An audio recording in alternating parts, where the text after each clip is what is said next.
to make a comment about a recent raffle that was held by the basketball team. I talked with Gina Johnson yesterday, and I pretty much understand the situation where some of the uniforms are quite old, and the last couple of superintendents didn't want to put extra money onto the budget. But this is my thoughts. Several citizens called me, and this is what I got out of it. I think if uniforms are needed, that uniforms need to be put into the budget. Kids were asked to sell $20 raffle tickets, $400 worth. They already pay a user fee. Parents have to pay, I don't know what it is, $75 or $80 for the kids to play. They have to buy shoes, paraphernalia, etc.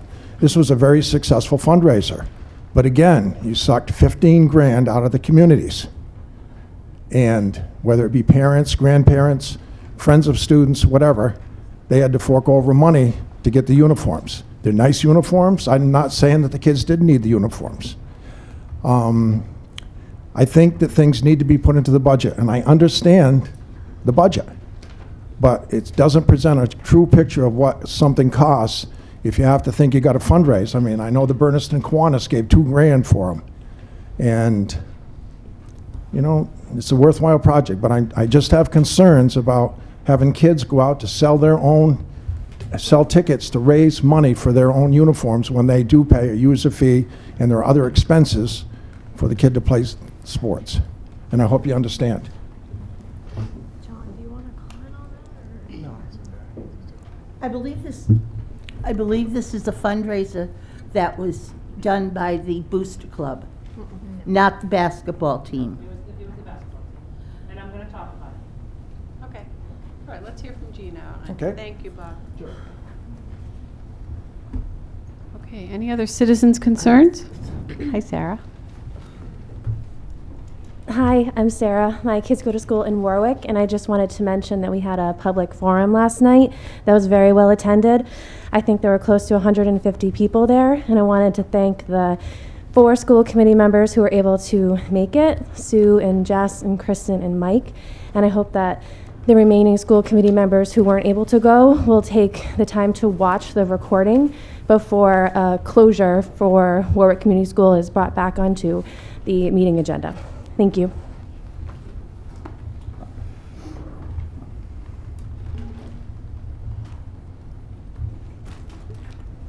Todd, are you heading for the mic?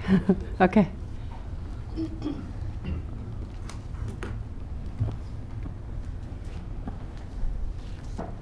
Good evening. My name's Todd Dexter. I'm a selectman from the town of Warwick. And last night we had the community forum at our Warwick Community School, which went very well. It was well attended by the citizens of Warwick, some representation from Leiden, as well as 4 folks from the school committee. I think it was a well put together forum in such a very short period of time. But the community task force in Warwick has been hard at work for quite a while, looking at the entire district deficit. And Tom Wyatt, one of our town residents, and a couple of other folks have been working very hard over the last 5 days to put together a petition to the school committee to try and keep our school open. And this is basically signed by 25% of the residents of Warwick, which is 147 signatures. In the last, I shouldn't say that, I'm sorry. In the last 6 days, 200 residents of Warwick and beyond have signed the petition to keep the Warwick Community School open. When they believe that tonight would have been considered a motion to close the school, 147 registered voters, which is 25% total of our registered voters in town, came forward. The full text of the petition was emailed to each of you this afternoon, individually, as well as the superintendent. I'd like to deliver the signatures to the school committee chair, and I'd like to read a short excerpt from the petition itself. The community school was built less than 20 years ago at considerable expense to the taxpayers with tremendous community effort over several years. Due to an excellent staff and facility, Warwick Community School has the highest test scores in the district and achieves many student attracts many students from our town, adding revenue to the school district. We petitioned the Pioneer Valley Regional School District School Committee to keep the Warwick Community School open. The superintendent and others have explored several ideas for significant cost savings and revenue generation. These solutions need to be fully investigated and utilized to rectify the financial crisis. So I'd like to turn this over to Sue O'Reilly McCrae for each of you for consideration. I know that this is a tough spot to be in. We had a very broad discussion with some emotion in it. The superintendent was well-spoken last night. I appreciate his efforts with trying to find ways to help keep our school district as a whole. And I just want, even though I represent the town of Warwick, I'd like to just open up and say that this is not just a Warwick or a Leiden issue. Not one school, not one district town member is the creation of this debt. This is something that has become a Pioneer Valley Regional School issue. We're looking to work together. There's been several ideas that have been hashed around by many folks trying to find ways to save money, but it's come down to the wire where decisions have to be made. And as a representative of the town of Warwick and the school committee and the town itself, the select board voted to keep our school open, even though we do not have that ability to make that final decision.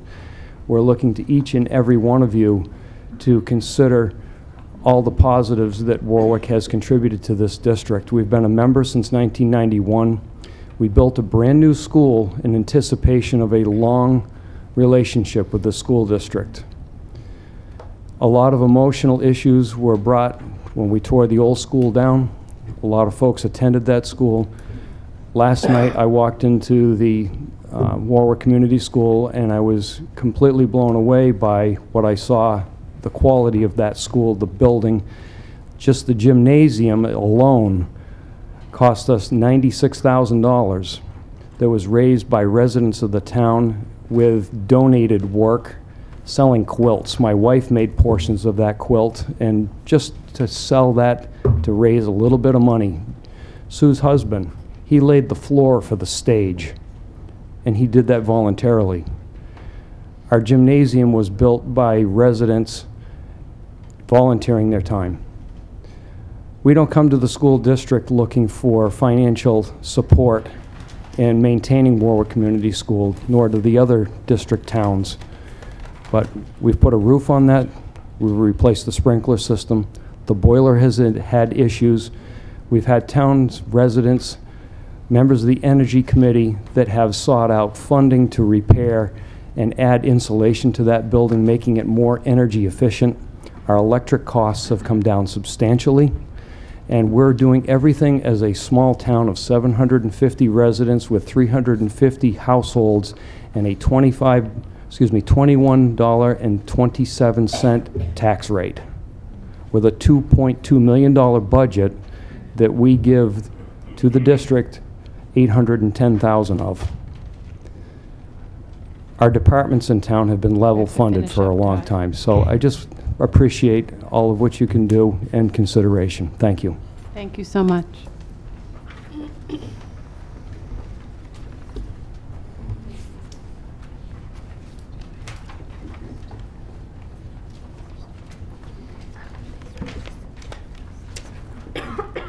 Any other citizens' concerns tonight?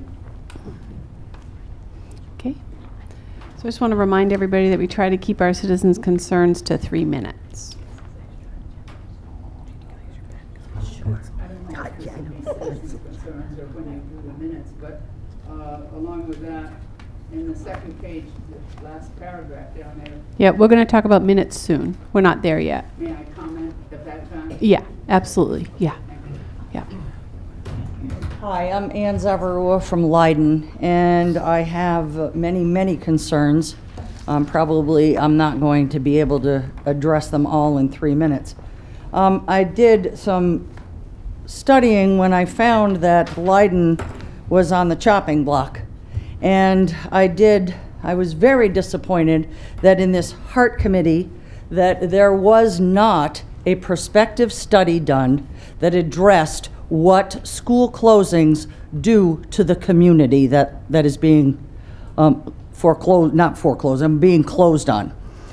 When I did look into that, there were many retrospective studies done by NBC, CBS, many community groups that have done retrospective studies, and without fail, every single time the towns that had their schools closed had falling property values to the point that their social networks were completely destroyed. The infrastructure of the town was no longer affordable.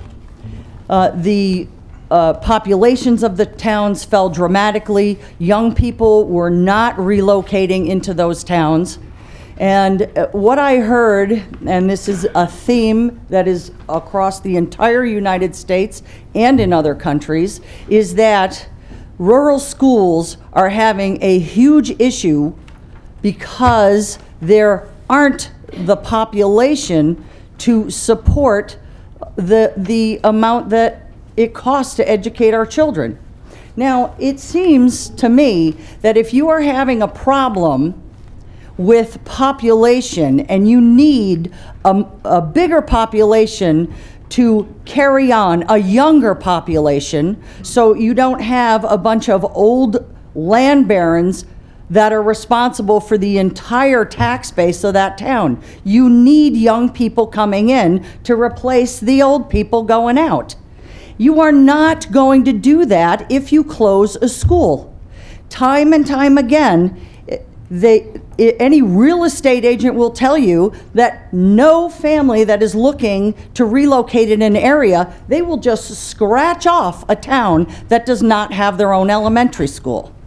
This causes the infrastructure of the entire tax base is gone. The social interactions between residents is gone. I look around, every person that I interact with in the town of Leiden, save a few, I know because my children went to that school, and I have become lifelong friends with those people. They are my community. Where would I have met these people? How would I have known people for 30 and 40 years had it not been for that little tiny red building that you want to close? I know nobody wants to close it, but I also take issue with the fact, hang on, and I want to quote this correctly, that the Heart Committee, number one, the costs and benefits of closing one or two of our smaller schools. This was the first question presented to the Heart Committee. Just by the framework that is asked, completely sets everybody off on the wrong foot. Instead of asking, how can this PVRS entire school board work on maintaining all of our schools? Not how are we going to benefit by closing Warwick and Leiden? How about, how can we better utilize these underutilized schools so this community does not lose the backbone of its community, which is its school? Nobody asked that question. You're asking it in negatives. What are we going to do how are we going to benefit by closing these two schools? Thank you, Ann. When in That's as much time fact, as we have for now. it should be the other way around. Ask not what the community can do to PVRS. What can PVRS do for our communities? Thank you. The problem isn't the school. The problem is in the utilization of the school. Thank you. Any more citizens' concerns for tonight? Okay. We're going to look at the minutes from December 13th, 2018.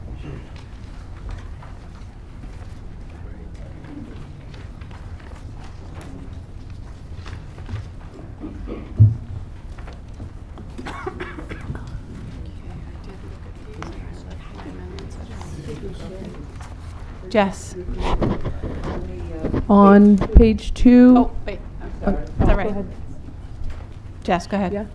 On page 2, under number 3, Dawn Maggie of Warwick Finance Committee spoke. That's inaccurate.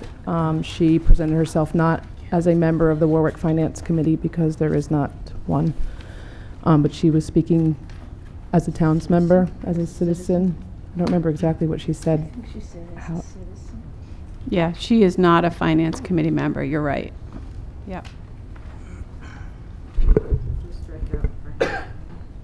Yeah, she's actually not on a committee currently. She came as a favor to the town and the school committee as a town representative. Yeah. Yeah. The request of the selectmen. Yeah. Yeah. And I believe her name is Magi. I think it is. too. Yeah. Yeah. Lois. That same paragraph, it says that she noted Warwick had the highest assessment of the 4 towns. It's the highest tax rate that she said. Highest tax rate? Okay. Tax rate, not assessment. Thank you.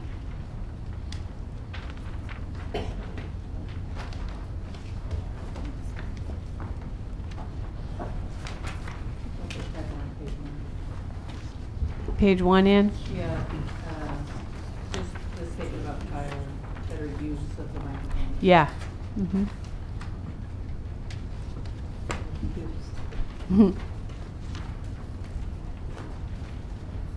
Anybody else have any edits for the minutes? Okay, does anyone have a motion? Make a motion to accept the minutes as corrected. Okay. Okay, all those in favor? All right, the minutes are approved with amendments.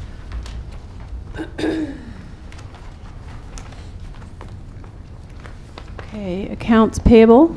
Does anybody have any questions for Tanya or any concerns?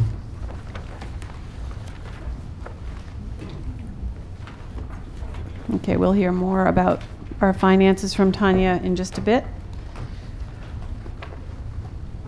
Okay, financial reports. You all have a school committee expenditure report, an expenditure report by category, and a revenue report in your packets. They are all back to back. Everything is running as expected. Once again, you know, the only line that is still in the negative is our telephone because we just recently implemented a new system, and those should net out at the end of the year with our savings from our new provider. Other than that, we're managing the budget very well. Thank you. The categorical report I kept very simple, no charge, no nothing extra tonight. The majority of what is unencumbered, if you will, it shows 700,000. That is simply other things that we don't do purchase orders for because we don't know the exact amount, like unemployment, Medicare, those types of things. Those get expensed as they come in. And also, a lot of our IA staff is under 19 and a half hours, so those don't get fully encumbered. So some of that is staffing and stuff, but everything else is in line and encumbered as it should be for the year so far. Our revenue, everything is also on track. If you look, you'll notice we have, and I've said this in past meetings, we've collected more in interest revenue than we originally budgeted because we did have the advance from the state at the beginning of the year. So more interest than we had budgeted. I was very conservative with that. Not having a lot of cash flow, we're not going to get a lot of interest. We're just waiting on our assessments from the towns for January. So that will obviously increase our town assessment income, but everything else is in line for the year with our revenues. We have not yet received our first transportation reimbursement. That usually comes at the end of January.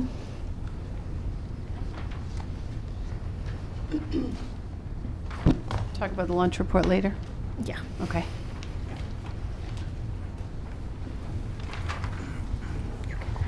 Any questions, anyone? Okay.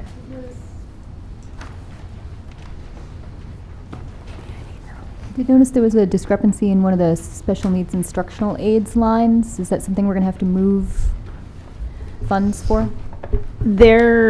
Hold on just a second. If that's still in the report that you guys were issued, that was simply an issue, and I don't think it is in the one that was actually sent out.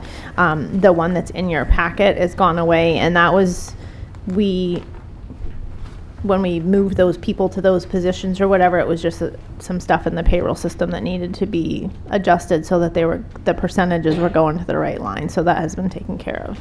And it should be in the one that you have in your packet as well. And that was Leiden and Warwick. Yes. Does it look okay to you now, Robin? Well, the overage is still in the packet that I'm looking at, but I understand.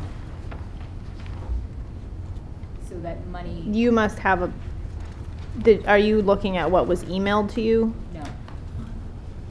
So Robin, what page are you on? So on Warwick, 5. If you look at that special needs instructional assistant, that was when we did the transfer from special needs transportation over to that. When we needed a instructional assistant, it was an account number issue, so I fixed that. And I thought it was fixed on the one that was distributed, and I apologize. Okay.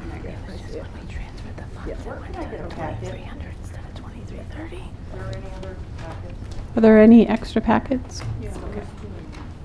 Great. Thanks. So the warrants are going around. Have they finished going around? John, I think you might. They already. Okay, great. Okay. So we have our student representatives next. Hi, you guys. That is not the financial report. It has its own. Thank you, though. Hi.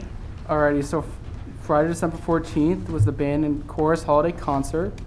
The concert was full of a lot of big hit and range of unique different songs that everyone seemed to really love and enjoy.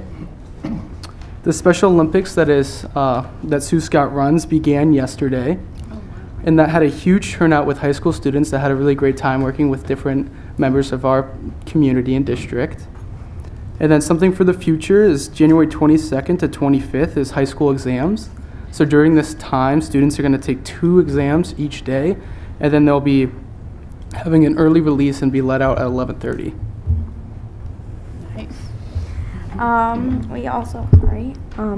We also have on February 2nd, Run with Heart 5K to support the Boston Children's Hospital, also run by Sue Scott. So Pioneer's hosting that. Indoor track and field will be running the event, helping out and also hopefully running in the race. We'll see. And we have today actually was the start of the Spanish 4 and 5 group going to BES and eventually NES, I believe, to teach a variety of grades for about an hour period at the end of Thursdays. So that was really, really fun. We taught numbers. I taught numbers to Jen Comiskey's 3rd grade class with Sydney Unitas, which was a great time. And we'll be doing that for 4 more weeks after this. Yeah, and that's run by Miss Beeman, who is the Spanish teacher here at Pioneer. So, thank you. I think that's a great program. Yeah, we're really excited about it. And it's a service for National Spanish Honor Society, so it's kind of a duo role, and it's super fun to be able to teach what we've learned. Definitely adds to learning, yeah. Idea to consider is if you're teaching articles of clothing, bring a doll. Bring a doll. Okay, good to know. And different articles of clothing. Good to I know. once saw a Spanish teacher doing that. And it's helpful. Thought it was very unique. Okay, cool. Well, remember that. And they would remember. Good, yeah. Is there a reason why there were no delegates going to Warwick and Leiden? I think that honestly just the time span we have isn't very allowing. We have a double block at the end of the day on Thursday that is 90 minutes. And we're already not leaving the school until like 1:05, and it just isn't enough time in the day, unfortunately. I would love to do that. Yeah. Okay. Thank you. All right. Thank you for the update. Gina Johnson, AD report. Thanks for coming, Gina. Thank you. My face just went red. All right, so thank you for allowing me to come in and speak. So I have a few things that I sort of made what I thought you would like to hear, an update, and it's all mostly about our winter sports, and I'm happy to answer any questions that you might have after. And you're gonna address the raffle that came up earlier? I sure Great. am. Okay. Thank you. All right. So first, our winter sports was really, really strong. We had great numbers as far as participation. Our boys basketball, middle school through varsity, had a total of 42 boys. Girls had 36. So we did move up one of our middle schoolers to the JV level for boys. And then a lot of our middle schoolers moved up to JV, so for girls. But those numbers are very, very strong. Track had a total of 43 between the boys and the girls. Boys are at 27 and girls are at 16. So again, that's very strong participation. Not sure if you're seeing in the paper or not, but our teams are doing really, really well. Our varsity boys are 8-1 right now. Girls are 5-2. Our track boys are 4-2, and the girls, we're going to get there with those 16 girls, and they're 2-4, which is a definite improvement over the years. So our teams are doing really, really well. Next week, next Monday, we have Rock the House. So that was exciting. We did the girls against Turners on Tuesday night, and it's a lot of fun between games. The Booster Club, they run some different games and contests, and the Panther shows up and throws things out into the crowd and that kind of thing. So it's a lot of fun. And if you've not been to our basketball game, it's like a party. It's so much fun because we have a DJ, and it's a blast, and there's so much energy, and it's just really great. If you haven't been there, come to one. Do you know what time is that Rock the House? Rock the House is between games. So the first game is at 5:30. So Rock the House, I think, started around 6:45 last week, and so I would guesstimate somewhere around there. And then the game is supposed to start at 7:30. Rock the House finished a little early, so we started at 7:15. So, and the boys are playing Hopkins. And what's the date again? It's next Monday. So is that Monday, the 14th? the 14th. 14th. Yeah. All right.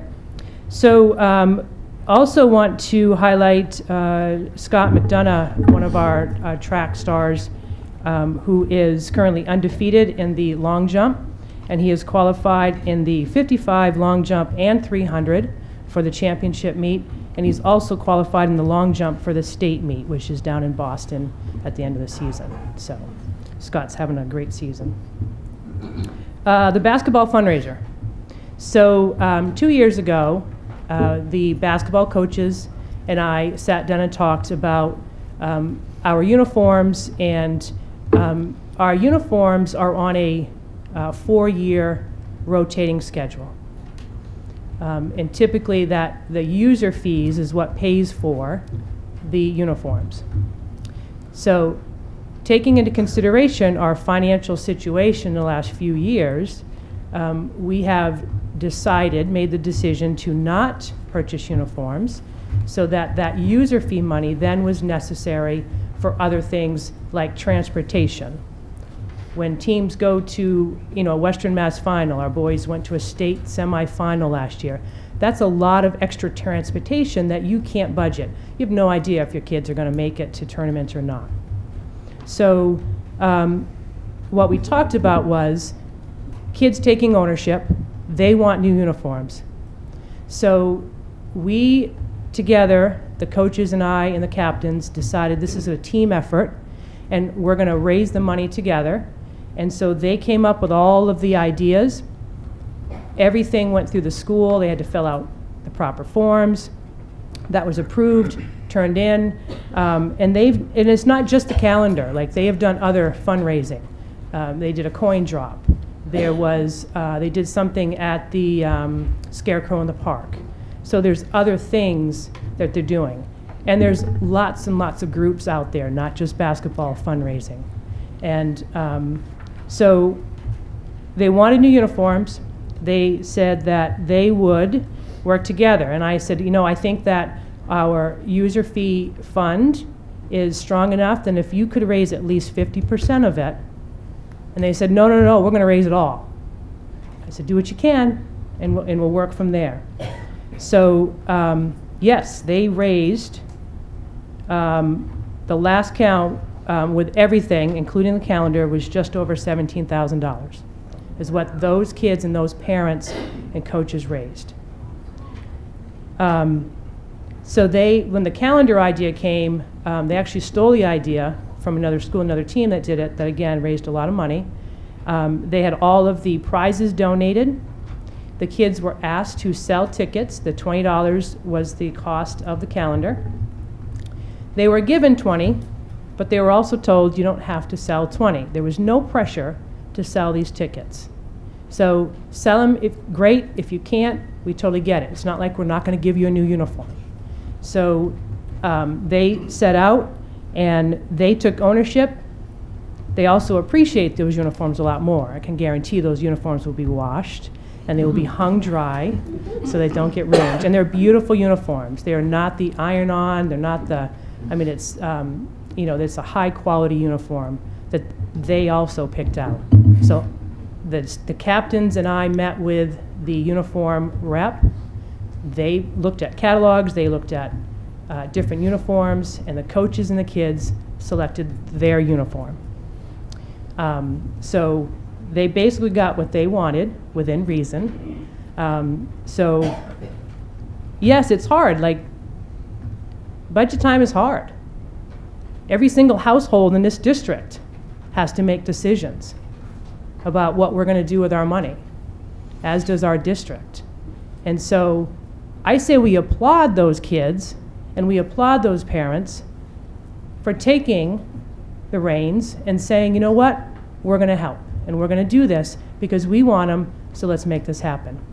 Lots of people gave money. They weren't forced to, they wanted to. And so those kids proudly put that uniform, not only because they're from Pioneer, but because they earned those uniforms financially and because they're a part of that team. So I get it, user fees, we should put it in the budget. There's a lot of things we should put in the budget. You want to talk about what the track needs, there's a lot of things we could put in the budget. So I get it, not everybody's happy about it. Yes, they pay user fees. I can get into what user fees, what that fund is used for, if you want me to, but I also want to give a shout out to Sue Emond and Allison Raymond, who have just gone above and beyond doing what they've done with that calendar. And again, everything's come through the school. So they've collected everything, they've given it to me. They deposit the money. They figure out how much money they're giving me. I then deposit it. We check our numbers. I then turn it over to the business department. They check our numbers, and everything goes right through the school. So lots of hands are touching it, but there's also lots of eyes making sure that we're doing the right thing. Yes? How many students were involved? So it was the JV and varsity, boys and girls basketball. So that would be 21 boys. You're gonna give me a second to figure out the girls. I think it was I think there's 10. Sophia, how many girls on the middle school team? I think there's 10. I think 11. 11. So 30, nope, 11. So there'd be 25 girls. That's varsity and junior varsity? Yeah, JV and varsity. But not middle school? No, middle school did not participate. All right. And how much were the uniforms? So one set of uniforms was $2,060. Last year, we purchased uniforms for the varsity boys because those uniforms were not only old and falling apart, but they just did not fit the kids. And they literally would roll their shorts up 4 or 5 times so they didn't fall off. So we had to basically purchase new uniforms for varsity. So the JV boys got those new uniforms, which were used this season before like 4 times, I think.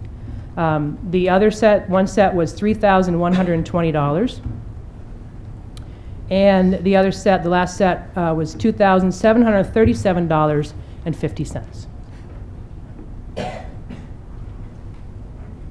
Wow.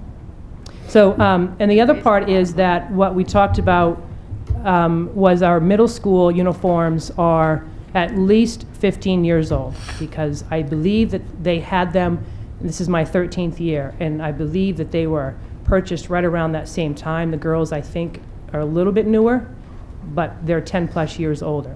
And so what the coaches and I discussed, and that they had to talk with their kids about, was if they raised enough money to pay for the JV varsity ones, would you then be willing to purchase middle school ones?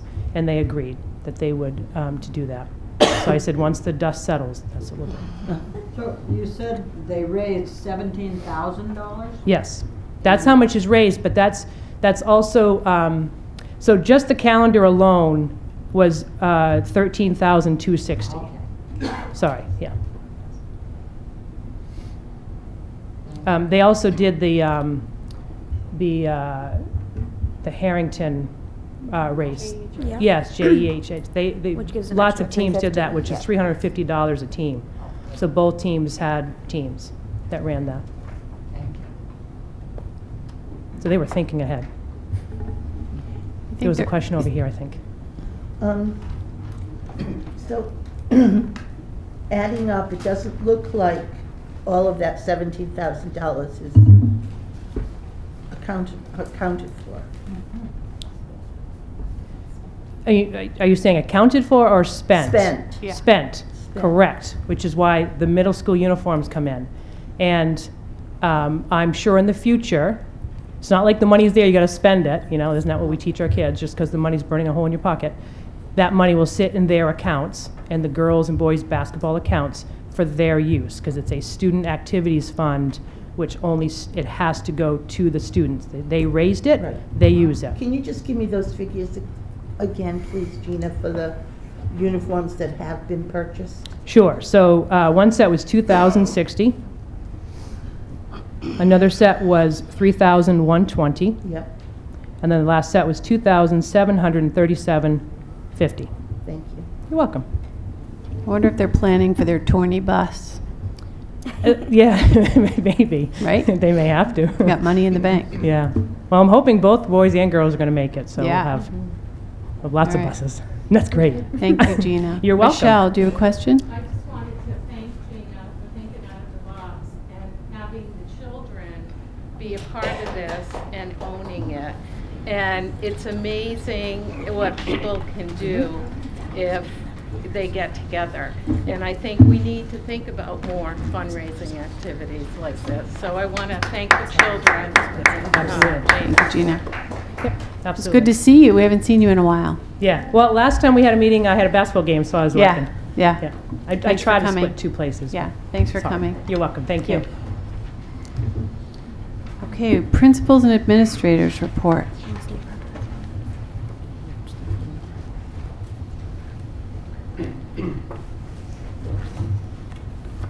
Hi. So first I'd like to thank Emily Beeman and the Spanish students for coming over to Bernardston today. I think that's going to be about 6 weeks, right up to the vacation. So that started today. Also starting today, we had two... Gotta get really close to that mic. Thank you. Yeah. Also starting today, we, or I should say this week, we have 2 AmeriCorps volunteers at Bernardston Elementary that are there 3 days a week. It's our 4th year in the partnership with SEA AmeriCorps. And then 2 volunteers at Pro Roads Elementary for a day a week. 2nd year with the partnership there, doing environmental units with the students. And then tomorrow was going to be a field trip for students in 3, 4, 5, 6 to Holly, but I postponed it due to the wind chill temperatures that we'd be exposing the kids to. So that's moving over to March. But we will have 17 volunteers at Bernardston all day tomorrow doing other activities, both inside and outside, science and environmental, and some fun outside work.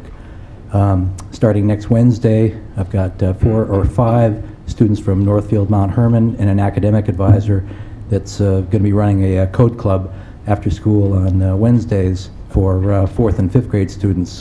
Probably about 25 students will be participating in that. And Computer code, is that what you're talking about? Code, I'm sorry, introduction to coding. Yeah. For computer software. Yeah. They've been learning some about that already in their computer lab, but the idea is to take them farther.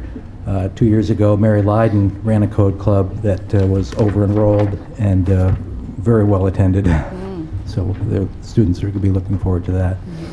And then coming up later in the, I think in the superintendent's report, one of the Bernardston teachers will be giving a report.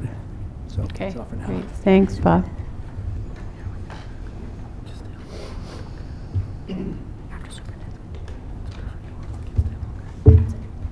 Hello. So like Bernardston-Northfield also has begun their AmeriCorps partnership. And so we have Andrew and Rachel joining us and working in most of our grades, which is great. This is our second year. We also have, later, we'll have the Spanish coming with, I believe, our kindergarten, first and second grades. We also have Northfield Mount Herman that's going to begin shortly with French classes in third and fourth. So it is really nice to have the outside volunteers enriching our schools. We have a family dance night coming up. It's our second, we had our first one last year.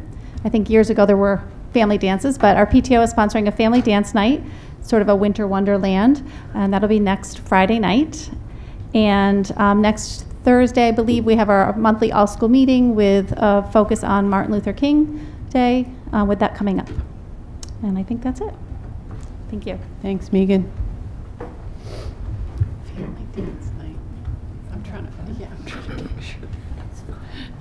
The sixth grade is just cringe, and the little kids go ball. Hi. Hi, Chris. It's a little hot in here, isn't it?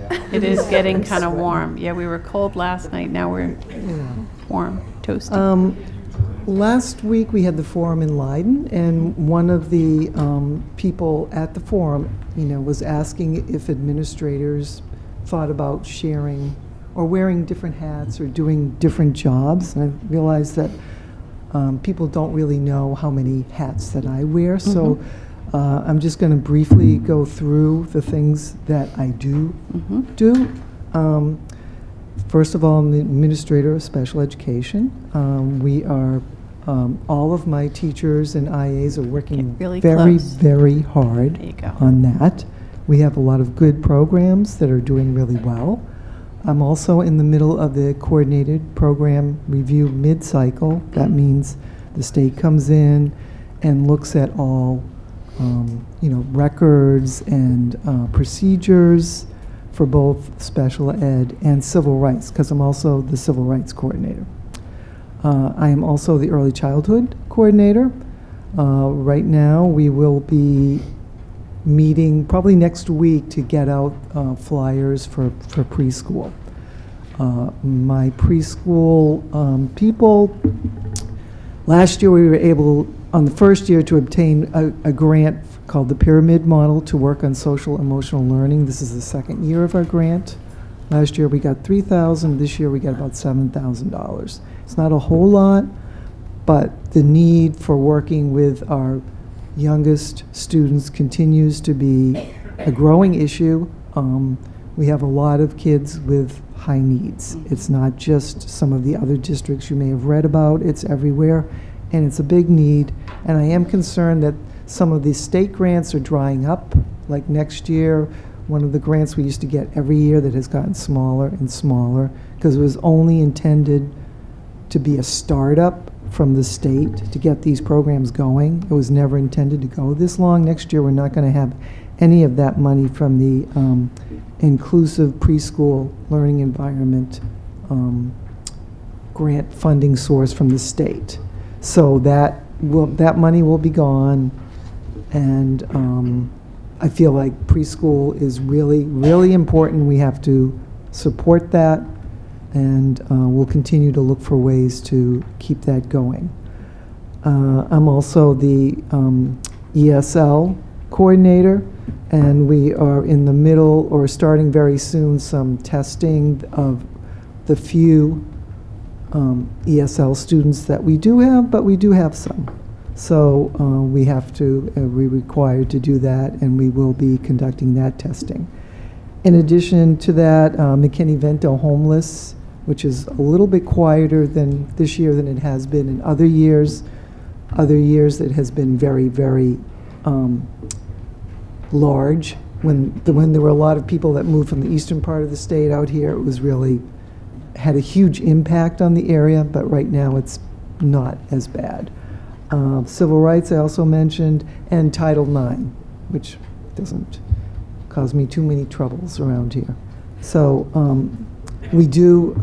many people in this district wear a lot of hats. I just wanted to mention that I do as well, so thank you. Thank you, Chris, for all you do.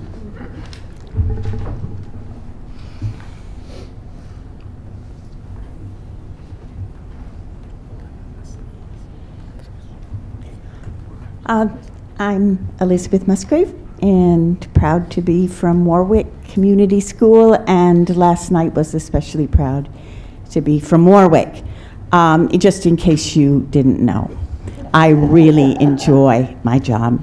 But last night we had a wonderful forum. I felt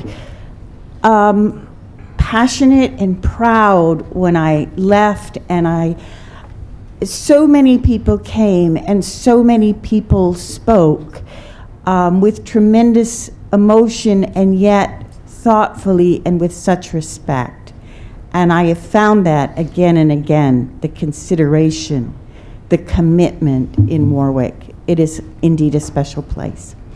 I had just learned, I want to thank the task force. I think they did a tremendous job of pulling together their wonderments and their questions and their concerns. This is indeed a big deal, a very big deal for our town, it is for our school, and it is for our children and staff. And it is not something that we're doing alone, but I do want to give voice to the impact that it's having on us as a community. I learned today that Joe Comerford, Senator for our region, is going to come and visit Warwick on March the 8th in support. She's very active with the Funding Our Future, so she's going to be up actually visiting our school on March 8th, and I'm quite elated. And Claire Green was part of setting that up. In fact, the Funding Our Future had a big forum at Marhar on Monday night. I hope that at least some of our school committee members turned out for that, because, as you know, we are not alone in the challenges we're facing. At our school, assessments have begun. We've started to get to see the growth of the children again. It's so wonderful. Very strong growth in our BAS assessments since the fall. And finally, I just want to mention that, again, John Murin is going to be starting the Improv Club again on Friday afternoons. That starts tomorrow. And I want to just mention that last year when he did it, and I thought, you know, I'm a big supporter of the arts, and I thought this is a great, you know, arts experience for the kids. But it was so much more than that. The improv, which I've never done a whole lot of, I've been around the edges of it a little bit, but the skills of cooperation and really sharp and, you know, concentrated focus, and problem solving, as well as creativity and friendship. And I just saw so much come out of this last year, so I'm really excited that we have this STARS grant to do it again. So thank you. Thank you, Elizabeth. All right, time for our superintendent report. Let me start by apologizing a little bit for my voice. I have a chest cold, so I may lose this at some point tonight. But I wanted to start, I'm part of the Massachusetts Rural Schools Coalition, along with Superintendent Michael Bonacani from Mohawk. He's also the chair of the Massachusetts Rural Schools Coalition, along with Superintendent Haggerty from Irving, Superintendent Muir from Quabbin, Superintendent Osborne from Hampshire Regional, and Superintendent John Robert from Hatfield. We recently met and put together an email addressed to Senator Hines, Goby, Comerford, Representative Mark, Representative Blaze, and Representative Berthium. The email reads, "On behalf of the Massachusetts Rural Schools Coalition, please accept our thanks for all that you did last year to support the introduction of rural school aid in the Massachusetts FY19 budget. This achievement was an excellent step in the right direction. Turning our attention to FY20, please find enclosed copies of letters to key state leaders advocating for changes within the Chapter 70 program that would address the unique operating conditions within Massachusetts rural schools. It's our understanding that Chapter 70 will be revisited over the next several months in order to address the recommendations of the Foundation Budget Review Commission. This revisiting presents a very rare opportunity to embed a rurality factor within the Chapter 70 formula, which would be the optimal solution for our rural schools. We ask for your collective support to find a way to make this happen. As a contingency plan, we ask for your support reintroducing a line item for rural school aid in the FY20 budget, but at a much higher level. The Massachusetts Rural Schools Coalition is planning a Massachusetts Rural Schools Day on February 7, 2019. On that day, students from our rural schools will visit Beacon Hill to advocate for more state funding to support equitable public education in rural Massachusetts. The hope for that February 7th Rural Schools Day is that we will overwhelm the State House with students from rural districts advocating for our students. I handed out copies to the school committee. I did make extra copies that the audience can have. And we sent these to the key state leaders advocating for changes within the Chapter 70 program. The leaders we sent this letter to include Governor Charlie Baker, Senator Sonia Chang Diaz, Senator James Pacer, who's the Secretary of Education, Representative Alice Peach, Jeffrey C. Riley, the Commissioner in Massachusetts Department of Elementary and Secondary Education. Secondly, I would like to talk about the continued support of local businesses. We've recently received additional technology donations and are forming partnerships with Greenfield Savings Bank, who wrote a check for $10,000 for our tech program. They also contributed another $1,000 towards the varsity basketball uniforms. East Hampton Savings Bank contributed $1,000 specifically for the B-Bots for our preschool and kindergarten classes. And First Light Power in Northfield contributed another $1,000. So I want to say that the local companies are very invested in our district and are showing us that they're willing to help. So I want to thank these companies for their contributions and look forward to building relationships that will give our students exciting opportunities. Something I'm very excited about is the Wizard of Oz production coming here in March. This is the biggest production in the history of Pioneer. There are 95 students involved with the actual production from all over our district. 57 elementary students, 32 high school students, and 6 students in the pit band. Kimberly Rose is the director, Mandy Oliver is the music instructor, and Tim Burns is the pit band director. There are approximately 40 parents who are eager to help out with childcare, technical aspects, and the front of the house. Additionally, the new Makerspace teacher, Lizzie Fine, has enlisted her students to create the set pieces. The production dates are March 22nd, 23rd, 24th, and 29th, 30th, and 31st. We have 2 casts because of how large the production is. I'll repeat the dates.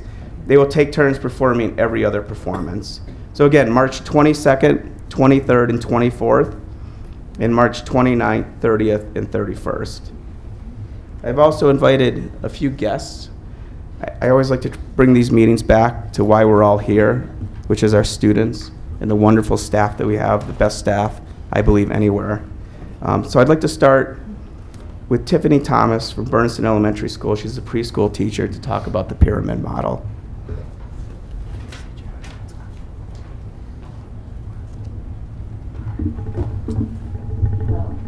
So, like John said, I am Tiffany Thomas, and I teach preschool at Bernardston Elementary School. Chris mentioned how we received a grant for the pyramid model, and so my classroom at BES is piloting this program, hoping that it spreads across the district. This is a grant that we received through the Department of Education, and we are hoping and expecting that the pyramid model will expand to include in a trauma-informed care, which we as early childhood staff at Bernardston will be going to that training and hopefully implement that next year. But the pyramid model is a framework and positive behavioral intervention that consists of strategies that promote healthy social and emotional development. And as teachers, we are trying to create an environment where social and emotional growth happens all day. And in this model, it focuses on healthy relationships with peers and adults, both adult-on-adult relationships, peer-to-peer relationships, and peer-to-adult relationships, expressing emotions, self-control, and meeting and making friends, and keeping friends. BES has a leadership team that consists of Renee Kier, who is my coach, and Andrea Franz, who is the counselor. So the three of us work together to kind of set and reach personal goals for the classroom. Both of them have recently presented at a statewide conference about the experience that Renee is having, also implementing some of the pieces of the pyramid model in her kindergarten classroom. They have gone to many trainings outside of the district, but we have also had an external coach come to us here in our district, and the entire early childhood staff has attended both of those trainings. One was right before school started, and one was during our professional development day we had in October. The pyramid model starts with a teapot, which is where the coaches come in and assess me as a teacher and give me a baseline score.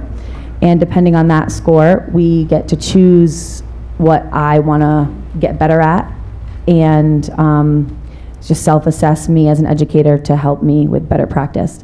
And right now, some of the things that we're working on in our classroom are emotional check-ins, reviewing the rules and expectations daily.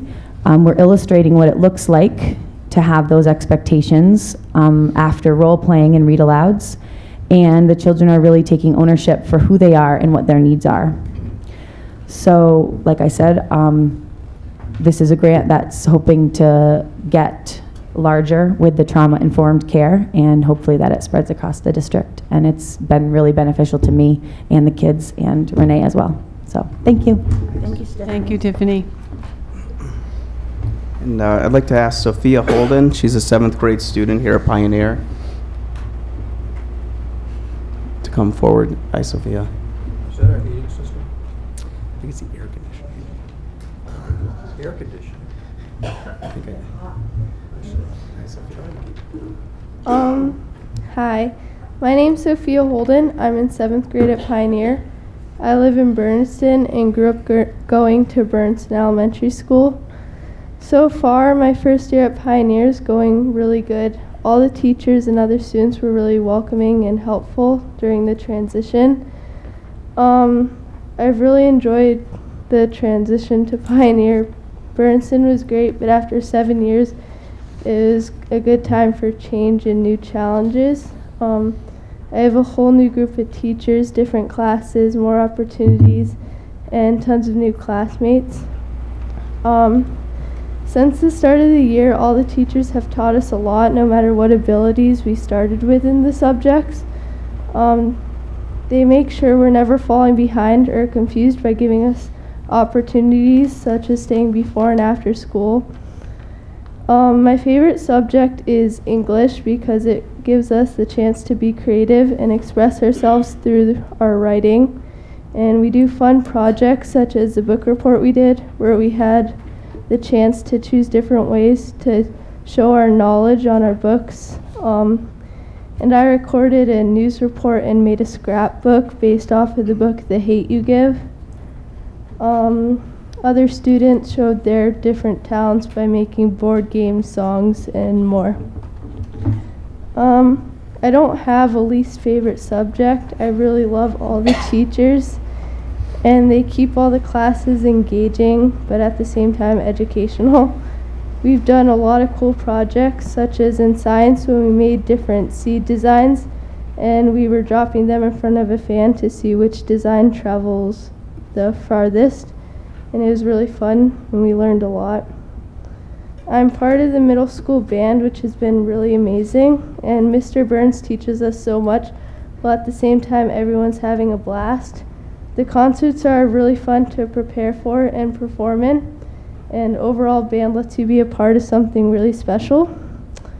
This fall I played middle school volleyball for the first time, which was really fun, and I'm looking forward to next year.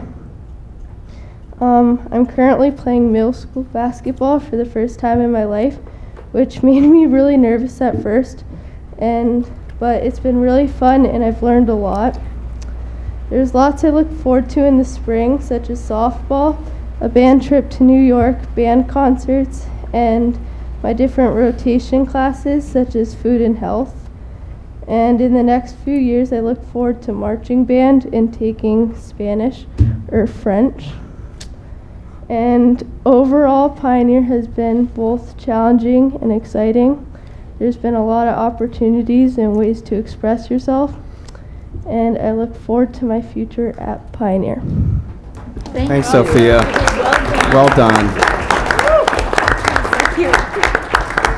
Laura Kaler, 8th grade student at Pioneer.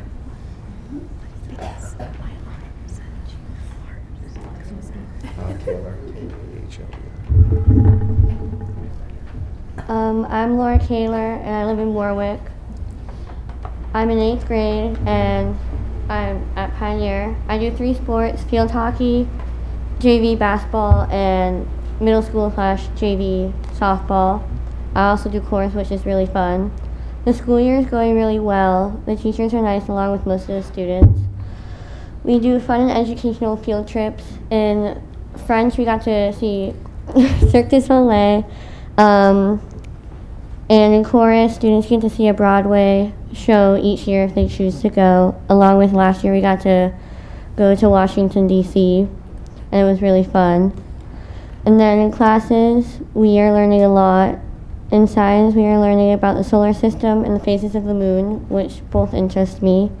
And in my English class, we got to read a story called The Clay Marble. It was about a little girl who was a refugee. And in civics, we get to learn about how our government works, which is really helpful so I understand it more. Going from elementary school to middle school was really fun, not as scary as I thought. We get to go to different classrooms for each class instead of being stuck in one room, which makes it really helpful to focus. It was also helpful to have step-up day, where we got to come to Pioneer for the day and have a tour and see all the different classrooms. We also have more freedom and choices in middle school than we did in elementary school. And next year I'm looking forward to seeing all my high school friends more, as well as getting to choose more of my classes. I'm also hoping to make it to tournament for field hockey. I believe that this school is really great, and we have a really good program for sports, and we are really good academically. Nicely done. Thank you. Thanks, Laura. And lastly, 12th grade student, Jack Loud. Oh, Jack. Jack, you have fans. His reputation precedes him? Well, I won't tell anybody, Jack. Nice sweatshirt there. Thank you. is that your school of is that where you're headed? It is actually next year. Next year I'll be going to Bard College. So. Congratulations. Thank you. Is this close enough? Yeah. Okay, awesome. Hello all. My name is Jack Loud. I'm a senior now, and I went to Pro Roads Elementary from kindergarten to 2nd grade before attending NES from 3rd grade to 6th. I've been a member of the varsity soccer, baseball, and track teams, National Honor Society, and Spanish Honor Society, as well as the Envirothon this team last year with these two. And actually last year we were 3rd in the state for the Envirothon competition. Next year, as I said, I'm going to Bard College in New York, which is makes me nervous, but also very excited.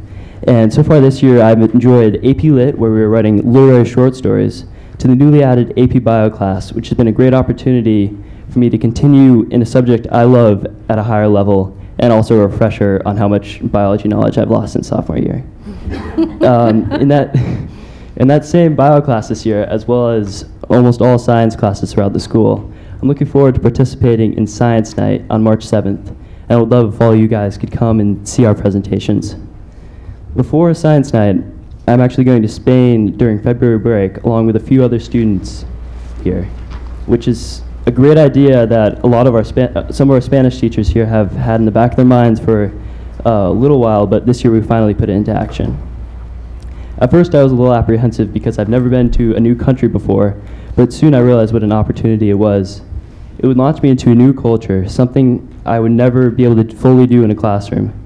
And it would prepare me for going abroad in college, which is something I've been wanting to do.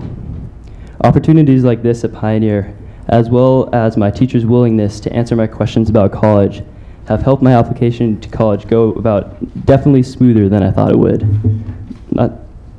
Definitely smoother. Thank you. Thanks, Jack. Thanks, Jack.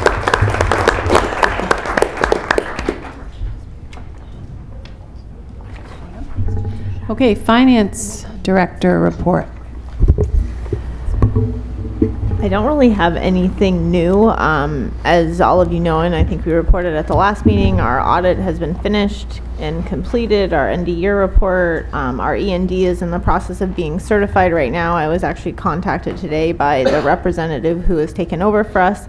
I apologize, I do not remember his name. Terry used to be our representative and he has since retired. So I will be working with the state over the next couple weeks parallel to the budget process to get our END certification through the state. Tonight you guys are going to have a vote in front of you for the deficit borrowing. I've been working with the state and a bunch of stakeholders to get that through. I'm about halfway finished in preparing the budget spreadsheets for all of the administration.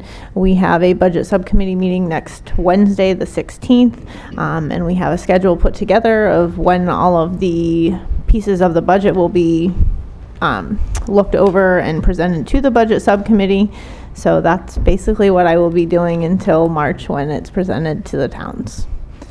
I think that's pretty much it for now. I do plan to go back out to the towns end of January, beginning of February, to meet with the Board of Selectmen again once we're further into the budget process and the towns are also further into their budget processes, just to meet up again. So we'll be reaching out to the select boards and town administrators to make that happen soon. When will we hear from the audit folks as a committee? So I have not asked them to attend yet because I feel like we've had other issues that need to be presented. We could have them come to our March 14th meeting. That is what I would recommend because obviously February is also going to be a full agenda.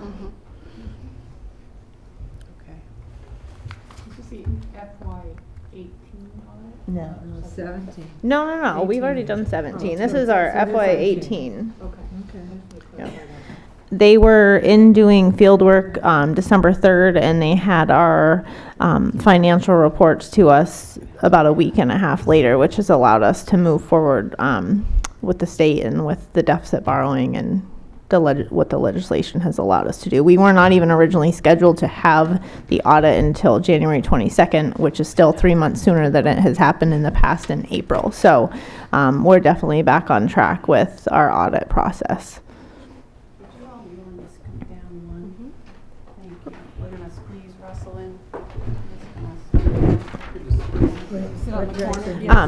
In addition to that, I have been working and staying on top of the school lunch stuff with Rob Haley, so I'll touch base on that when the lunch report comes up, as he was unable to attend tonight to give that report. So I'll have a little more information on that as well.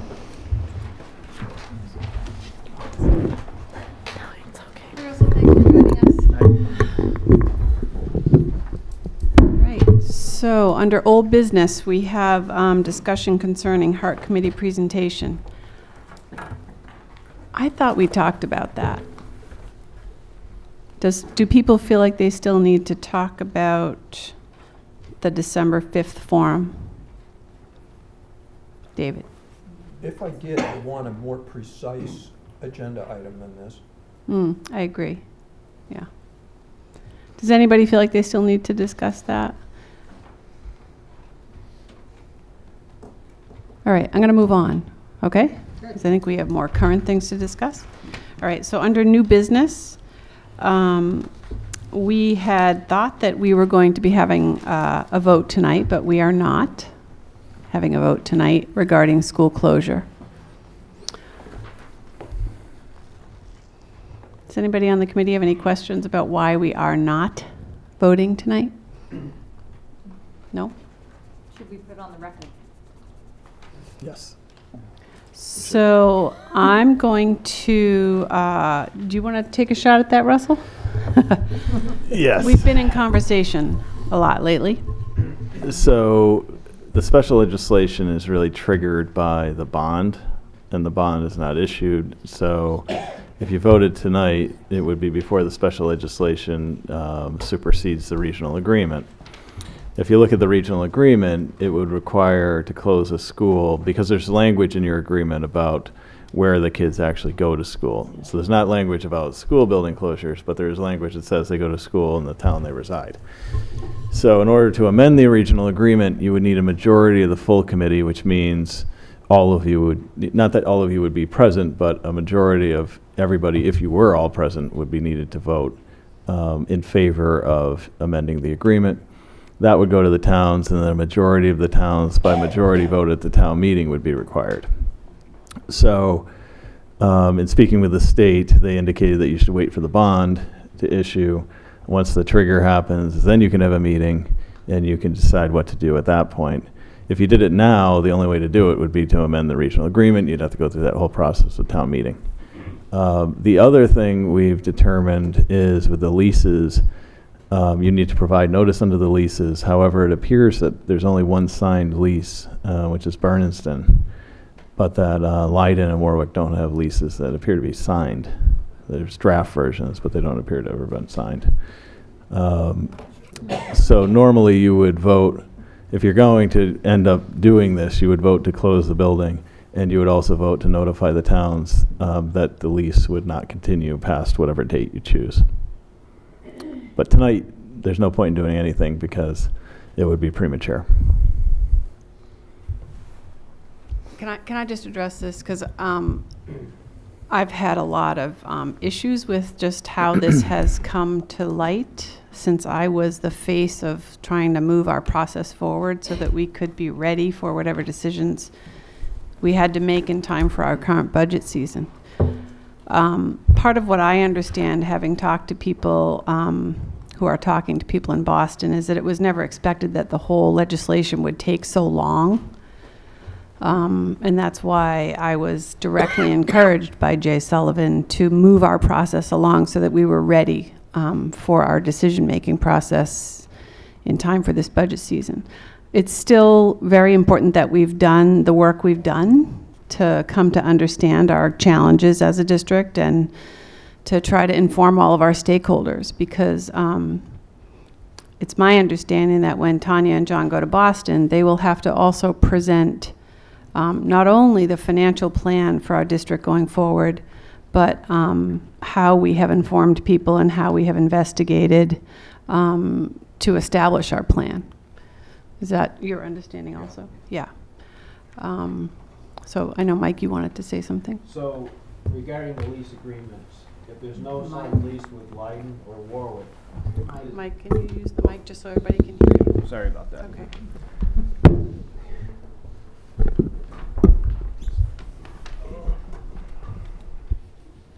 So regarding the lease agreements, if there's no signed lease with Warwick or Leiden, is there a lease to be broken with them or a vote to be taken regarding that if there isn't a signed lease? Typically, that would mean you're a month-to-month tenant if there's no lease. So there's no in this case, though, I would not obviously recommend that. I don't know what your I don't know what the last signed lease says, because they're 20-year leases. So sometimes they roll over, and they might roll over for an entire year. I haven't seen an actual signed document at all. So there's one of two things you could be. You could either be month-to-month tenant, or a lessee, or you could be in a situation where there's some old lease that says it continues to roll over for 1 year at a time. I haven't seen a prior lease yet, so I'd have to see if there is one, and maybe David knows. But I would say you would provide as much notice as possible. Right. So I wouldn't act as if you're a month-to-month tenant. I would provide the notice as soon as you decide you're going to close the building. You'd provide notice to the towns. Right. But we need to look and see if there is a prior lease that has some other language in it. So the 180 days is when, John? Well, February 1st. February 1st. So I guess I'd like to make a motion that we look into what that agreement is and schedule a special meeting to address the leases and vote on that. So we don't get in a predicament where we don't do due diligence and do our job to make sure that we're doing the right steps in order to facilitate, if a vote is to be taken on closure of the schools, we didn't miss something like this because the papers weren't signed or we didn't vote on it by February 1st. If it was 180, whether it's a month-to-month or a year-to-year or the 180-day notice. So with that, I'd like to make a motion that we schedule a special meeting to address the leases as soon as possible. Kristen seconded. Can I ask a question? Yes. If it's not needed to have that meeting, can you put something in the motion to, if we need that meeting to have it? Otherwise, we'll be having a meeting for no reason. You're referring, Pat, to if they investigate the paperwork and it's determined that a meeting's not needed? Correct. Okay. I guess I'd leave it up to our council to decide whether it's needed or not, and we just need to make sure that that is correct, because we've had some guidance from the state, and we see where we're at right now. Exactly. The guidance from the state, I think, was based on the fact that they thought there were leases signed with a 180-day notice. Yes. So now I saw the leases, and they're drafted but unsigned, and I'm not even sure if they were voted on at any point. Yeah. We can investigate that, but I would say, I mean, the state really wants you to do it by February 1, just in case with 180 Correct. days. That's fine. You could do that. But your motion is really to place an agenda item on a future meeting. So Before February 1st. Before and that's February why we 1st. need to have a special meeting. If So needed. we also have a lot of meetings coming up that people are already planning on attending. I'm wondering, and we need a quorum, right? So Yep. I'm wondering if we can tack this special meeting vote onto another meeting that's already gathering. Yes, that sounds good. Sharon? We could go through the subcommittees and find out what the dates are right now of each subcommittee meeting coming up. Then we'll have an idea of where we can plug a meeting in. Yes. I think David is. David. I'm wondering, I'll tell you things as town coordinator, but as a school committee member, I'm wondering what the effect of the legislation was. Did it simply abrogate you will be educated in your hometown for elementary, and then otherwise we follow our district agreement process? Or what is informing us now that the district agreement is, and that aspect of it is voided once we take distribution or sign the paperwork? But usually a law passes and then regulation is created. We have our own regulation, but it's abrogated. What's your take on that, Russell? So in reading the legislation, it specifically refers to superseding section, I think it's 3B. So 3B is the language that talks about kids having to go to the town of residence. So if that's superseded, there's nothing in your agreement saying kids have to. So that would mean you could have a majority vote of a committee to determine where the kids go. So that was their intent. I might have drafted the legislation a little differently potentially, but that's how they got to that resolution. But that is their opinion, is that legislation creates a situation where a majority vote without the town meeting. So it basically eliminates the need for a town meeting vote to close the school. Jess? So I'm going to follow up on David. Does there need to still be a process? What would have been the process then would be to amend the district agreement, the school committee? We don't need to. No, go the with- commissioner to do the amendment basically has the with power to the review. supersede our district agreement. Once That's what's you- in the legislation. Once And so you do we vote, need to have a process of what we would actually do at that point? Just vote, it would be a vote to say that the children do not need to be schooled in the town where they live. by the committee, yeah. So I know you have a question. I just want to say I have had a long conversation with the fiscal overseer about this and how it's all working and how the people in Boston are thinking about it. And just as they have said to me in the past, it is not, they don't want to do that. They want us to take care of the situation ourselves. But the legislation allows us to do that in basically under the legislation, sort of in collaboration with the Commissioner of Education. Otherwise, we would not be allowed to do that. So, I'm just going to take Mike. Yeah. Yep.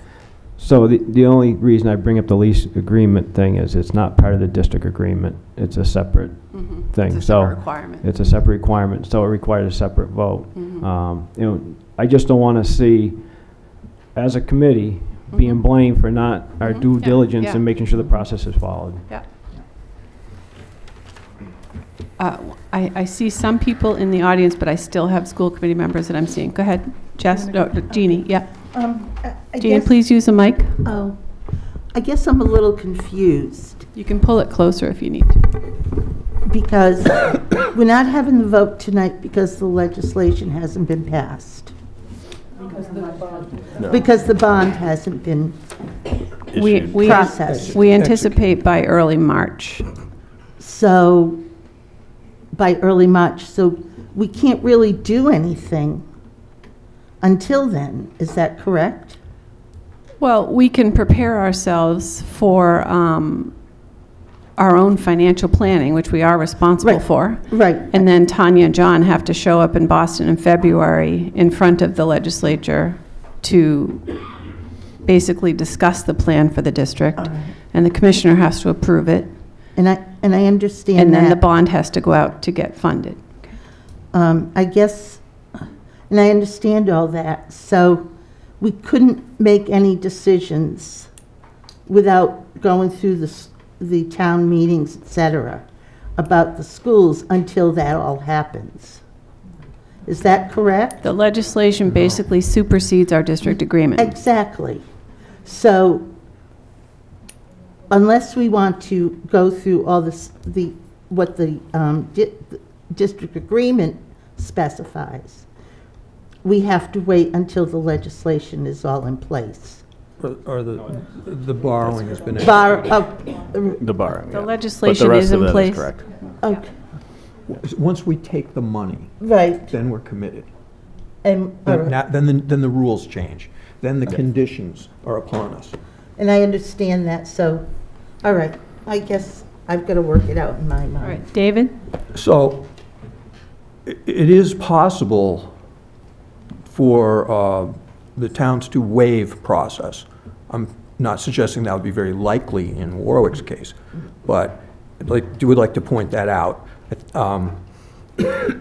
But with respect to... Waive the district agreement process that's in play right now. Right. Yeah. I mean, if a select board said, we understand the district is in crisis, and we understand the commissioner could just invoke this on it, they don't want to do it, we need to do something responsible, and we can't wait an extra year, it's not prudent, it would be, and so that's a discussion we should have with the affected towns.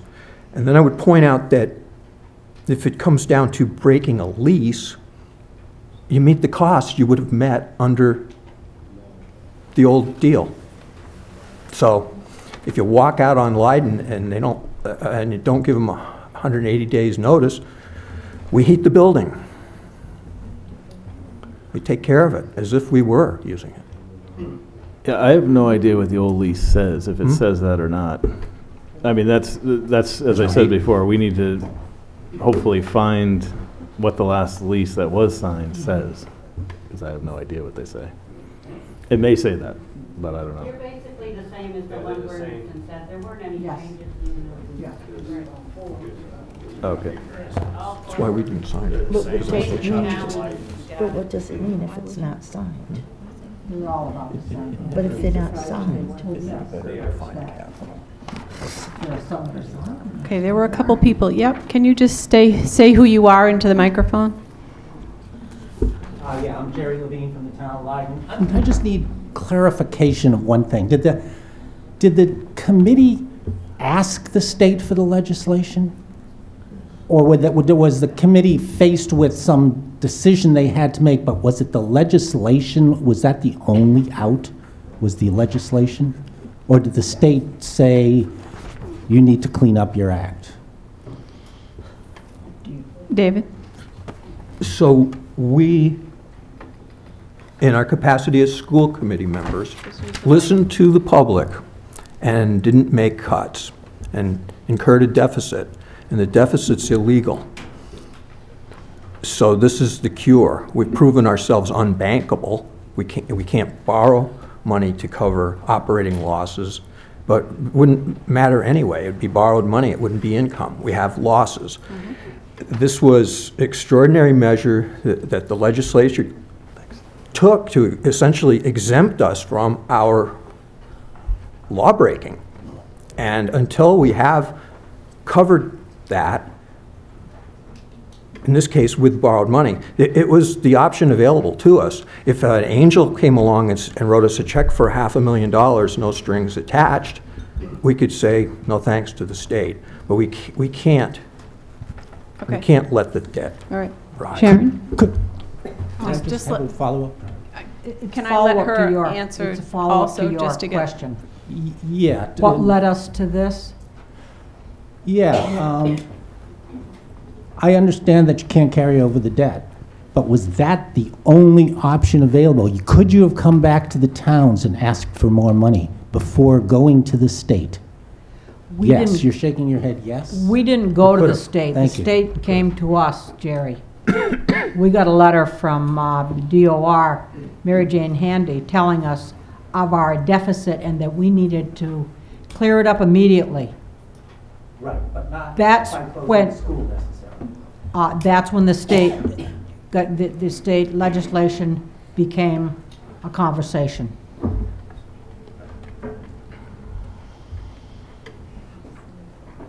Lois? I'm concerned about the borrowing. I realize that it does not, the legislation means that we don't have to have a town meeting to authorize the borrowing. But I am concerned about who's making the decision on the borrowing. Some of us have a little more knowledge of our town's finances than the way I understand it now is the school committee is going to make this decision imposing the repayments onto the town, and you have a choice of whether you borrow for 5 years or 10 years. And that, if you figured it out mathematically, there's quite a bit of difference in the interest. So Lois, we actually, when we go for the state qualified note, I spoke with Bill Ergel at the state today, and it's automatically a 10-year note through the state qualified note process.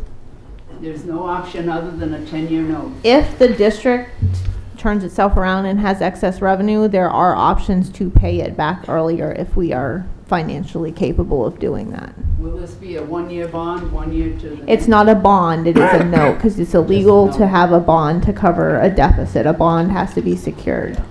Okay, 1-year notes or 10 years all at once? So the way that this works, and I had a very in-depth conversation with Bill Ergel today regarding this, is what makes it state qualified is our premium and our interest payment will monthly come out of our Chapter 70. So it's a qualified note because they're the ones giving us the revenue that's paying the money to whatever bank funds us.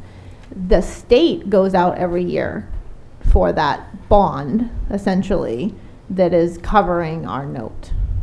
So they will go out for $453,274 the first year, minus $45,373 the next year. So the state is actually renewing it every year. We are doing nothing on an annual basis. We will get it one time. It'll come out of our state aid if we choose or get in a situation where the district is able to make additional premiums, then that is something that can be worked out with the state. Now, has anything been said to the state that we might prefer it differently? We don't have that choice to make in this, unfortunately. And the state is the one who certified the amount for us to borrow before it came before the school committee tonight for a vote based on our audit. So the school committee is not choosing how much to borrow. I'm not choosing how much to borrow. John's not choosing. This is all state process fed. I'm just wondering whether there was anything said earlier on that led them to think that was the choice of the district. We don't, like I said, we don't have that choice in this process when we go for a state qualified note, and we have to go for a state qualified note because we couldn't get a bond rating right now. I guess I'm just saying, why did they set it at 10 years then? Do we have any It's idea? a state process. Any state qualified note is 10 years. It's not just us. It's anybody that goes for a state qualified note. It's a 10-year note. All right, I'm going to have David, go ahead. We, as much as I would not like to be under the thumb of the state, we put ourselves here and we've got to act, and we don't have another option in the short run. But I do think that it makes a lot of sense for us to, A, turn our ship around and show that we're worth investing in, but as well find another way to fund this rather quickly, because it's going to, there's benefit for the overseer for a time, but it's $60,000 a year for 10 years. That will add up.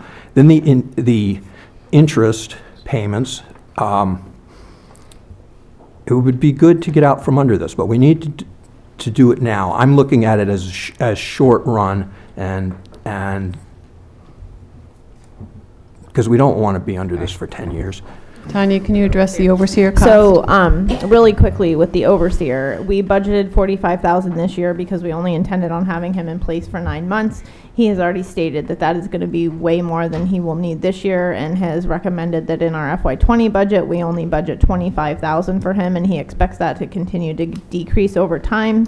We are required through the legislation to have him in place for 3 years. At that time, he can go to the commissioner and recommend that he either need to continue in the district if we still need his assistance, or at that point in time he could recommend to the commissioner that the district has done what they need to do to be fiscally sustainable, and he would no longer be needed.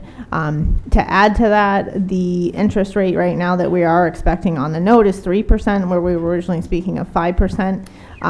The only thing that will go up year over year is the interest rate, because we pay the interest rate that the state is paying when they go out for bond or whatever.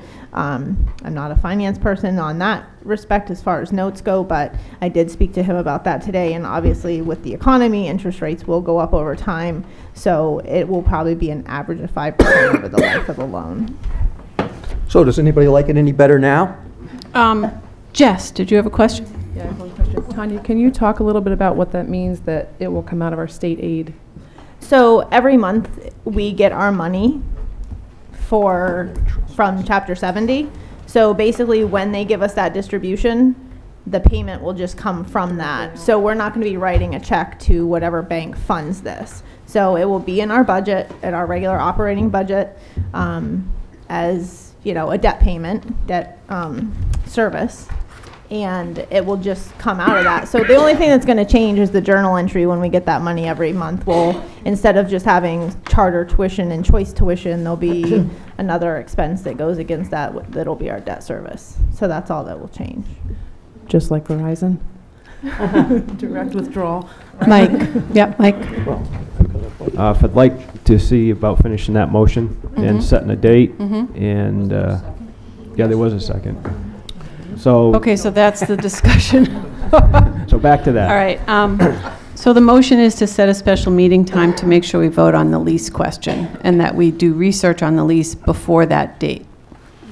So our upcoming meeting dates are, what's your question? No, I was going to give you a date. Oh, okay. It's good. Yeah. So I know there's, let's go in order, because I think there's a Buildings and Grounds Tuesday, right? Yeah, the 15th is Building and Grounds. Okay. January 15th. At 5:30 here. 5:30 here. Okay. And Heart Committee, same day. 5:30. I'm recusing myself from this matter. Okay. Are you scooting out? No, I'll be back.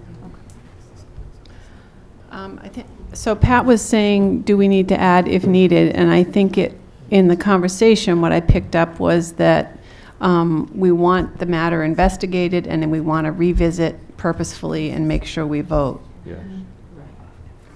And so we don't have an if needed. I say we Yeah, have them. we just feel nervous about it, and we want to have it. Yeah. Okay. Budget subcommittees is on Wednesdays at 4:30. So that's the 16th at 4:30? Is that every Wednesday or just? Well, the we're 16th? going to actually be adding a meeting, so Wednesdays. Okay. That's John? so- excuse me, so is that every Wednesday through the end of the month? Through February. All right. So that'd be the 16th, the 23rd, and the 30th. Okay, so John just requested that we not try to have this meeting about the lease next week, that he'd like a little more time to get the research done. Yeah, Yep. that's fine. Yeah, Mhm. 2 weeks. Yep. That's fine. Yep. I'd rather get the right information. Yep. Right then. Okay, so do we have any subcommittee meetings besides budget the following week? Yes. Okay. Curriculum and personnel on 22nd. What time? 6 o'clock. 6 o'clock.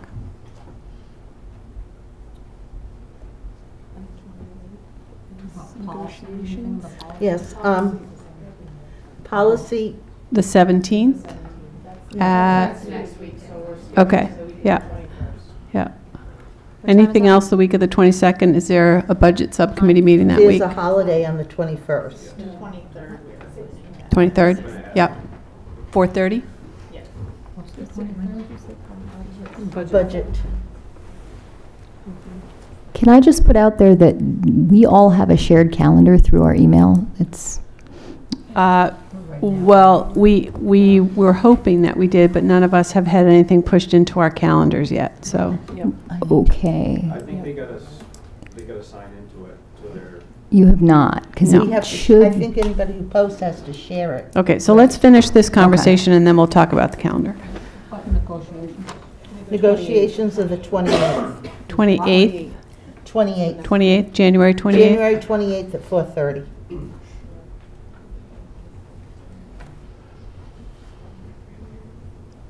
Okay, so the week of the 22nd, we already have the 22nd and the 23rd. Do you want to go all the way to the 28th, or do you want to try for the 22nd or 23rd? 22nd or 23rd. Okay.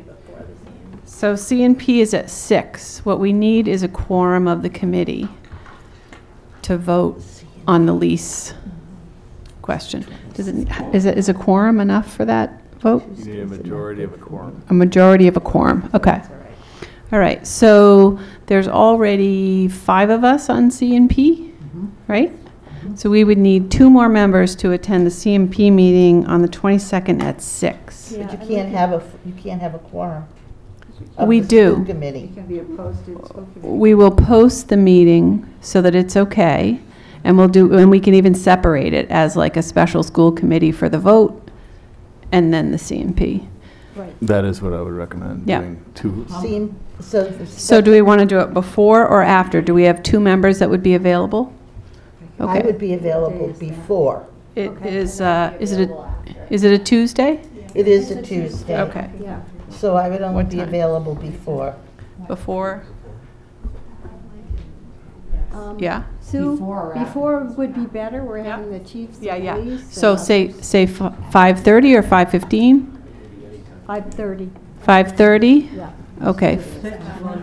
So 5:30 on the 22nd? The school committee meeting about the leases. It'll be a special brief school At committee to 5:30. discuss and vote on the lease question. Okay. Sharon, this is before the CMP. I understand that is the time that. Oh, so 5:30 on the 22nd? Yes.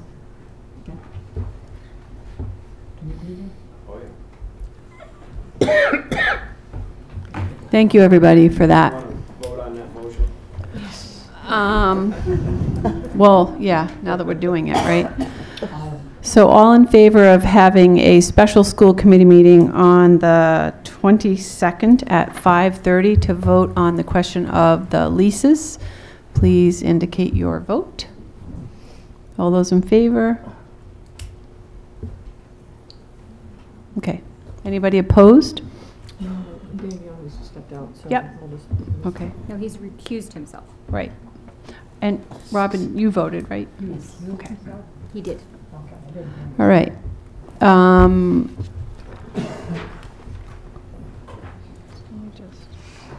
Yeah, yeah.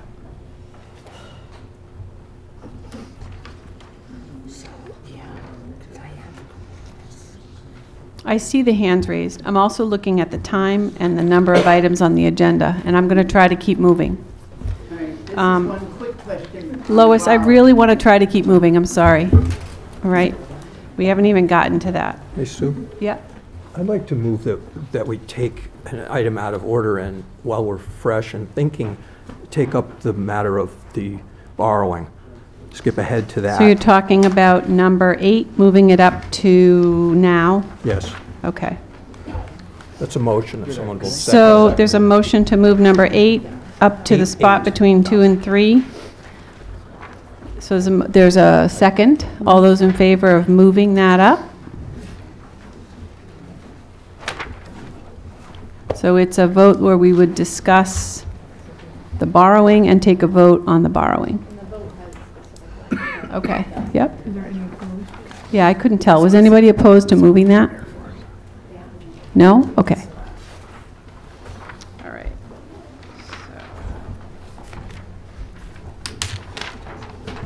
Okay, number 8, vote on deficit spending amount and to apply to Municipal Oversight Board for borrowing. So Tanya has specific language to read to us. So the first vote is for the amount that will be borrowed under the legislation that, as I mentioned earlier, has been recommended by the state upon certification of our audit figures. So the vote is that in order to provide for the amortization of the operating deficits incurred in the district's fiscal year 2018 and 2019 budgets as authorized by Chapter 295 of Acts of 2018, the district is authorized to issue deficit bonds or notes in the amount of $453,274, subject to approval of the Commissioner of the Department of Elementary and Secondary Education in consultation with the Director of Accounts of the Department of Revenue.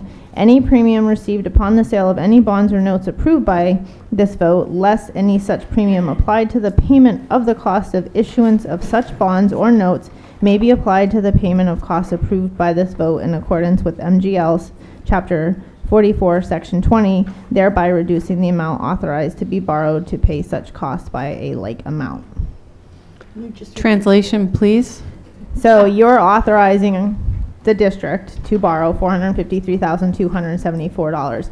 There are times when a bond or note goes out and there is a premium paid on that due to interest rates or what have you.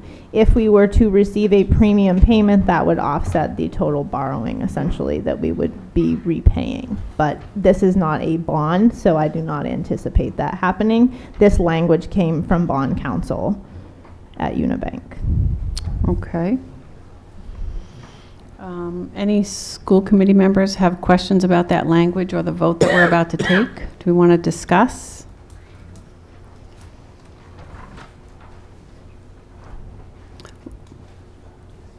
Lois, this is hard. We have a lot of work to do. Can I ask you to be quick? Yes. One more question quickly on the, I'd like to reduce that any amount we can on the lunch deficit. We As I cannot understand it, reduce we this started out amount. with 3 payments.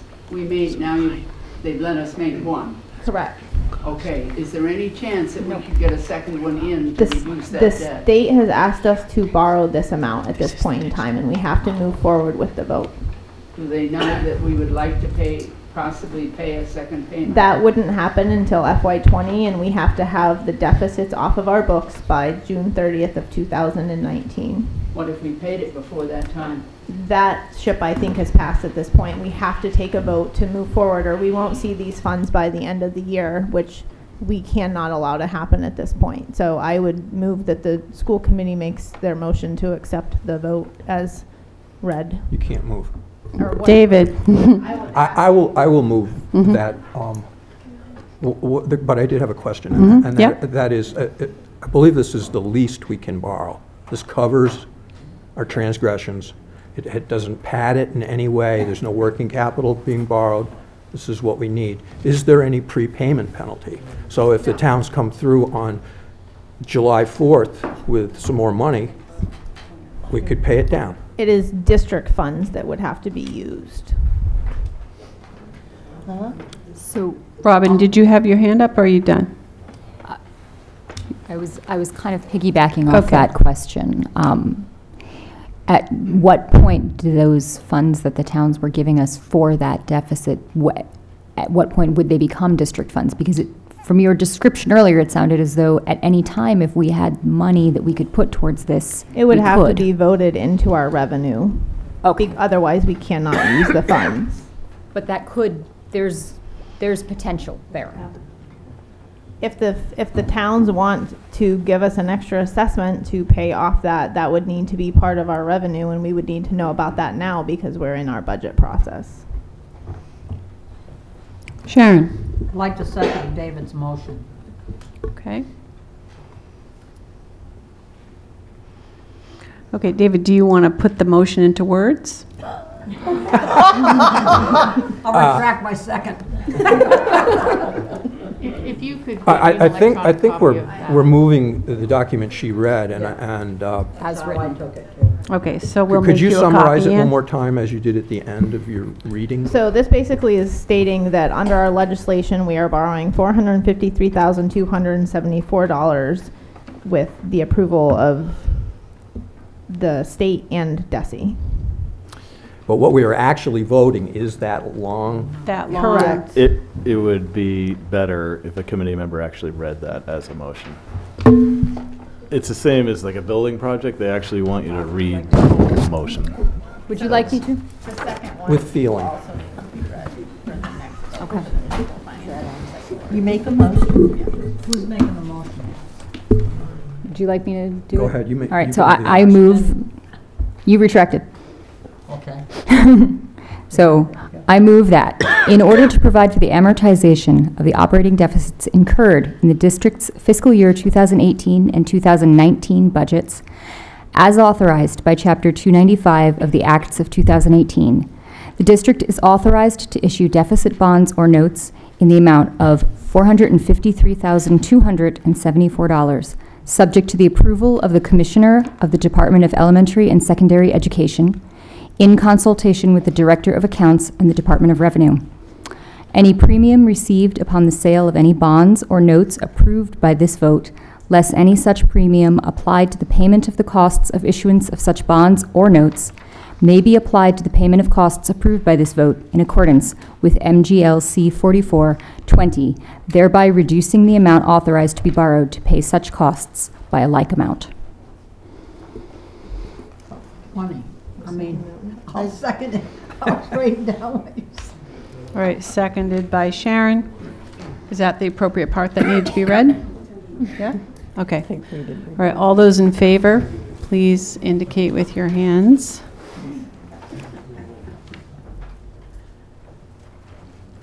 Okay.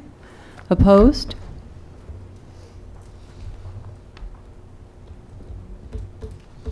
Okay, the motion passes.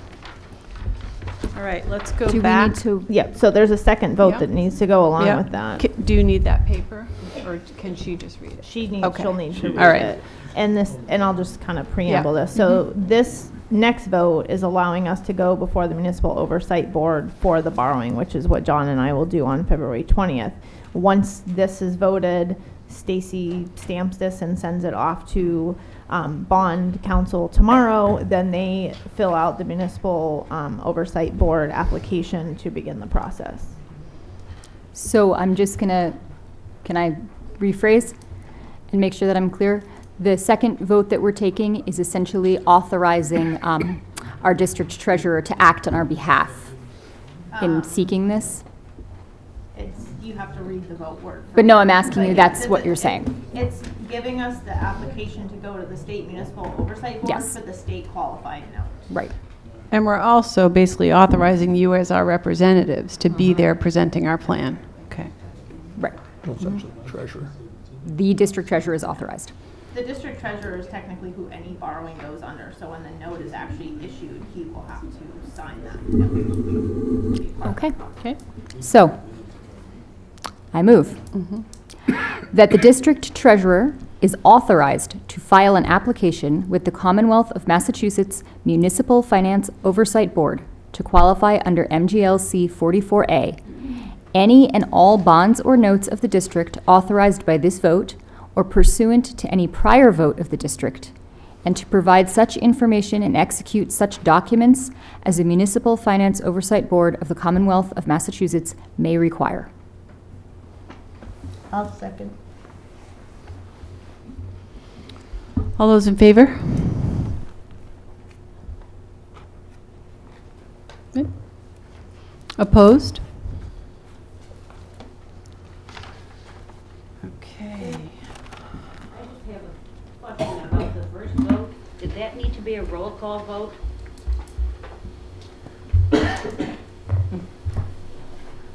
does, but everybody voted, so we have. No, but there was one who voted against it. Okay, so we will need to write on there who was opposed and. We always do, you have to for any Yeah, but you're vote. supposed to, you should go, roll call really means you state your name. Every person has to go around. You do, so bond counsel said that had to be right roll call vote. It just, we have to list the number of yeses and noes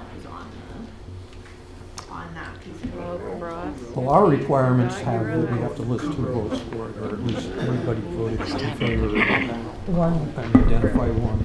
So looking at the paperwork, it does not state that it has to be a roll call. It states that the meeting was attended by a certain number of the 12 members, and that it needs to be stated that it was adopted by a vote of yeas, nays, and abstentions. So it just needs to list the numbers. So as long as bond counsel didn't say roll call vote. If they say you have to list it, that's fine, but usually it's not a roll call vote, but if bond counsel is telling you to do it by roll call vote, you should. When they want. Okay, They I can need to change keep that us when they moving. want. We have a lot still listed here. These look like fairly quick things, though, right? I just have one question. There was a brief mention about being able to, do we have to pay the whole year's amount at once? Or if we get extra cash, say from the towns, for the lunch deficit, if that all comes in, can that amount be applied to the loan? The amount that we will be paying back will be coming out monthly in equal installments from our Chapter 78 that automatically gets deposited into a money market. But the extra payments will have to be addressed when that happens, and we would have to go through Bill Aragal to do that. Bill Aragal is the finance person through the state that we're dealing with on these notes and bonds. So if there were an extra payment to be made, we would need to go through the state to make that payment, because then that would affect what they're going out for in the next year for bond, and they have to plan ahead for that.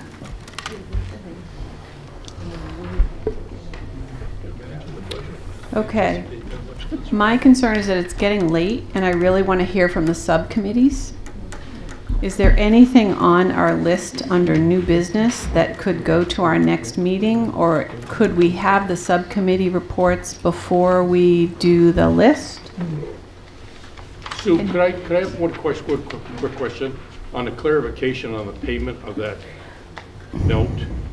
Tanya's saying they're going to take it out of Chapter 70 right off the top. I understand that, but if they're going to take it off Chapter 70, then are you going to make the additional cut somewhere in your staff or your It's operating? not coming from Chapter 70. It's going to be a decrease in the deposit. It's going to be a budgeted item in our budget, just like our charter tuition out and our choice tuition out, that are current assessments against our Chapter 70 deposit. So if our deposit was $200,000 and our assessments were $50,000, our net deposit is $150,000. It's a matter of a journal entry. It's not. It's going to be in our budget as debt service principal and debt service interest, just like any other financing of the district. And it will go to those lines as it is deducted from our Chapter 70. It's part of our operating budget. Any note that we've ever had from the district, it's always been billed separate.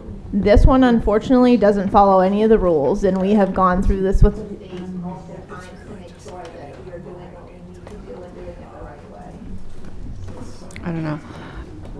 I think there's going to be time to clarify some of these questions, but we have a lot to do tonight, so I'm going to try to keep us moving. I'm going to ask if the committee would approve taking the subcommittee reports and moving them up to right before number 3. I'll make a motion, we move subcommittee report up to number 3 under new business. Okay. Do I have a second? Okay. All those in favor of moving those? So David and Robin, are you opposed to moving those? Yeah, I'm opposed. Not strongly, but I'm opposed. Okay. It still passes. Want to vote no? Yeah. So I just don't want people who prepared themselves to speak to have to wait till, you know, God knows when.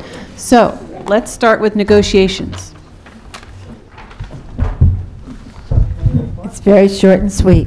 We're meeting on the 28th with just the subcommittee, and then about a week later, we're meeting with the union. If I have my... With the bargaining unit? With the bargaining unit. All right, that's it. No more to say. We're working. Good job. So the bargaining unit is not going to be at the meeting the 28th? No, that's just the negotiations subcommittee. Okay. It's going to make budgeting really difficult. Building and grounds? I gave a report at the last meeting, and we have another meeting on this coming Tuesday, so I'll report on the next meeting. Okay? Okay. Curriculum and personnel. Okay, we've held 2 meetings since the last full school committee meeting. At our December meeting, we hosted a number of stakeholders in the Karen, I don't think your mic is working. school. I got to get real close. There you go. There we go. Nice. Much better. Okay, don't let me eat this thing.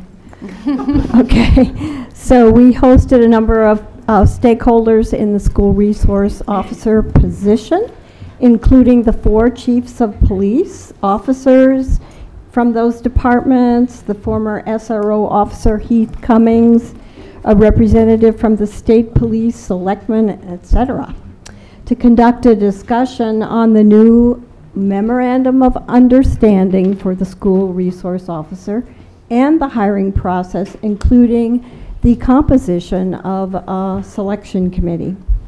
We voted to clarify additional legal points and draft an MOU at the next meeting, and we voted to move forward as soon as possible to initiate a hiring process to fill the position. So we had another meeting 2 nights ago. The sample MOU from the state was given to us with modifications from the superintendent, and those modifications are for a regional school district such as ours. And then during the meeting, we made a few suggestions for additions to the draft. We're going to use this at our next meeting on the 22nd to finalize the MOU and use it as a framework for a job description. This will allow us to seek applicants a step closer to filling the position.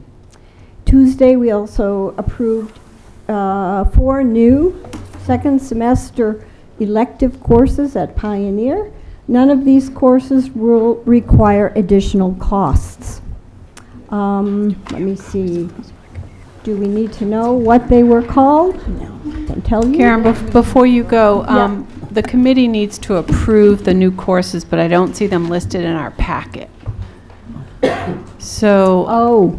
Yeah. Okay. That's what I was going to say. So we'll have to do that next So, actually, Kathy, could you make a copy of that right now for us so the committee could look at them? Because we want to get these approved so that the courses can actually happen. The 4th one on there? Yeah, okay. No, don't. Yeah. Thank you so much. Okay. I'm just going to let her finish speaking, Jeannie. Yeah. Go ahead. Okay. And finally, we modified the calendar for the superintendent's evaluation and contract vote. Now, this is extremely important. Your individual evaluations of the superintendent are still due before February 7th. Got that? That means it had been by February 1st. No. It was February 7th. And that means it has to be delivered to the superintendent's office by the 6th if it's going to be before the 7th. Okay? We also voted to retain the same collation process as last year, with the school committee chair, Sue, and I collating and summarizing the data and comments.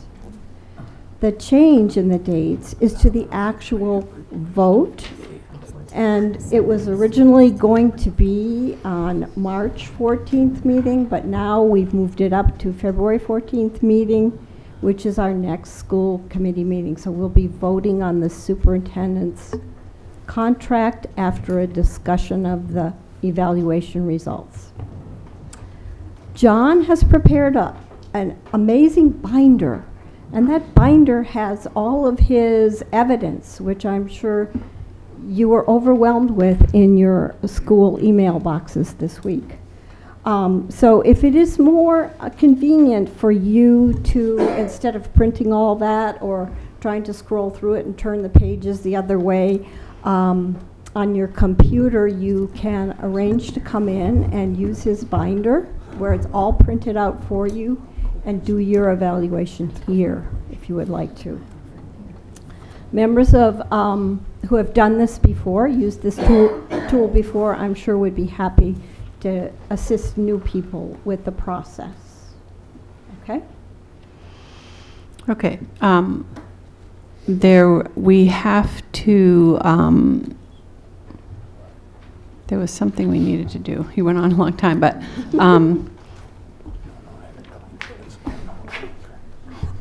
just thinking. Is 1 week going to be enough to collate? Well, I guess what I want to make sure is everybody knows any evals that aren't in by the 7th probably will not be part of the evaluation, right? Because that's going to be a very quick turnaround. And that was a request from the superintendent, which the committee was happy to try to support. The other thing is I did send out the rubric, and it's going to be very important to refer to the rubric the whole time that you fill it out, because the words in the form will make you think one thing, and then when you read the rubric, you're going to realize you're actually doing something else. And if we don't refer to the rubric carefully, we won't all be assessing the same thing. Okay? All right. Jeannie, did you have another question? Okay. That was my question. That was your question? Was 1 week going to be enough? Yeah. Well, Karen and I will just get it done. Yep. Yep, we'll do it. John's binder is huge. Hopefully your documents won't be so huge. Can I just ask a question real quick? Yeah, absolutely. I think John and I spoke about this, and I know that part of this is for budgeting purposes. I also have a contract to be renewed for next year, but I don't know if that is something that CMP could undertake before the 14th, because I don't know. There are so many things that we can't budget accurately and appropriately because we are under these time constraints and things that need to happen. So just so the budget subcommittee understands that some of these things are going to maybe change after the budget. So why don't we talk about that at a budget subcommittee meeting? Yeah. I just wanted to bring that up. Well, the other thing is negotiations. That affects, that's huge. affects it also. Yeah. Okay. Okay, so who are the people on the committee that are comfortable with the document and willing to help people if they get overwhelmed? Mostly teachers. Yeah. Okay, so if you have questions or concerns, you could ask us. Just call. Yeah. Okay, so the courses that you see listed were brought to the CMP committee from Jean Bacon. Right. I'm sorry she's not here to speak about them, but we'll try to do our best if you have We questions. did give them a CMP approval, so now we're coming to all of you for your approval. But shouldn't that have been on our agenda specifically? To approve the courses? The courses be on the agenda? Well, we could put it on our special. Do you want to wait until our special school committee meeting on the 22nd? When does the next semester start? That they have to sign up, well. I move we accept these. I'm pretty sure that we have to have the I'll second. so that we can really publish. So that you can offer it Yeah, to students? I think so, yeah. So my apologies. part This of was a pretty rough Um, week and prep for this agenda. And this is- meeting was is- only 2 days ago, so it wouldn't have gotten on the agenda. Can I make a anyway. suggestion? As part of the subcommittee report, why not the subcommittee move that we accept their recommendation?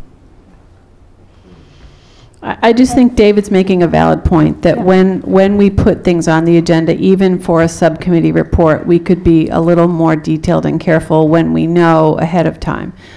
Right now, the committee just met the other day, so it's a little tricky.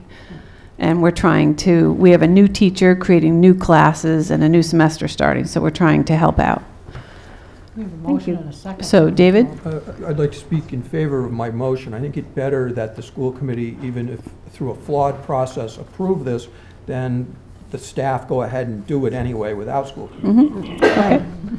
Okay, so there's a motion, and was there a second? Yes. Okay, all right, so the motion is to accept the courses as presented and as previously approved by the CMP. All right, all those in favor?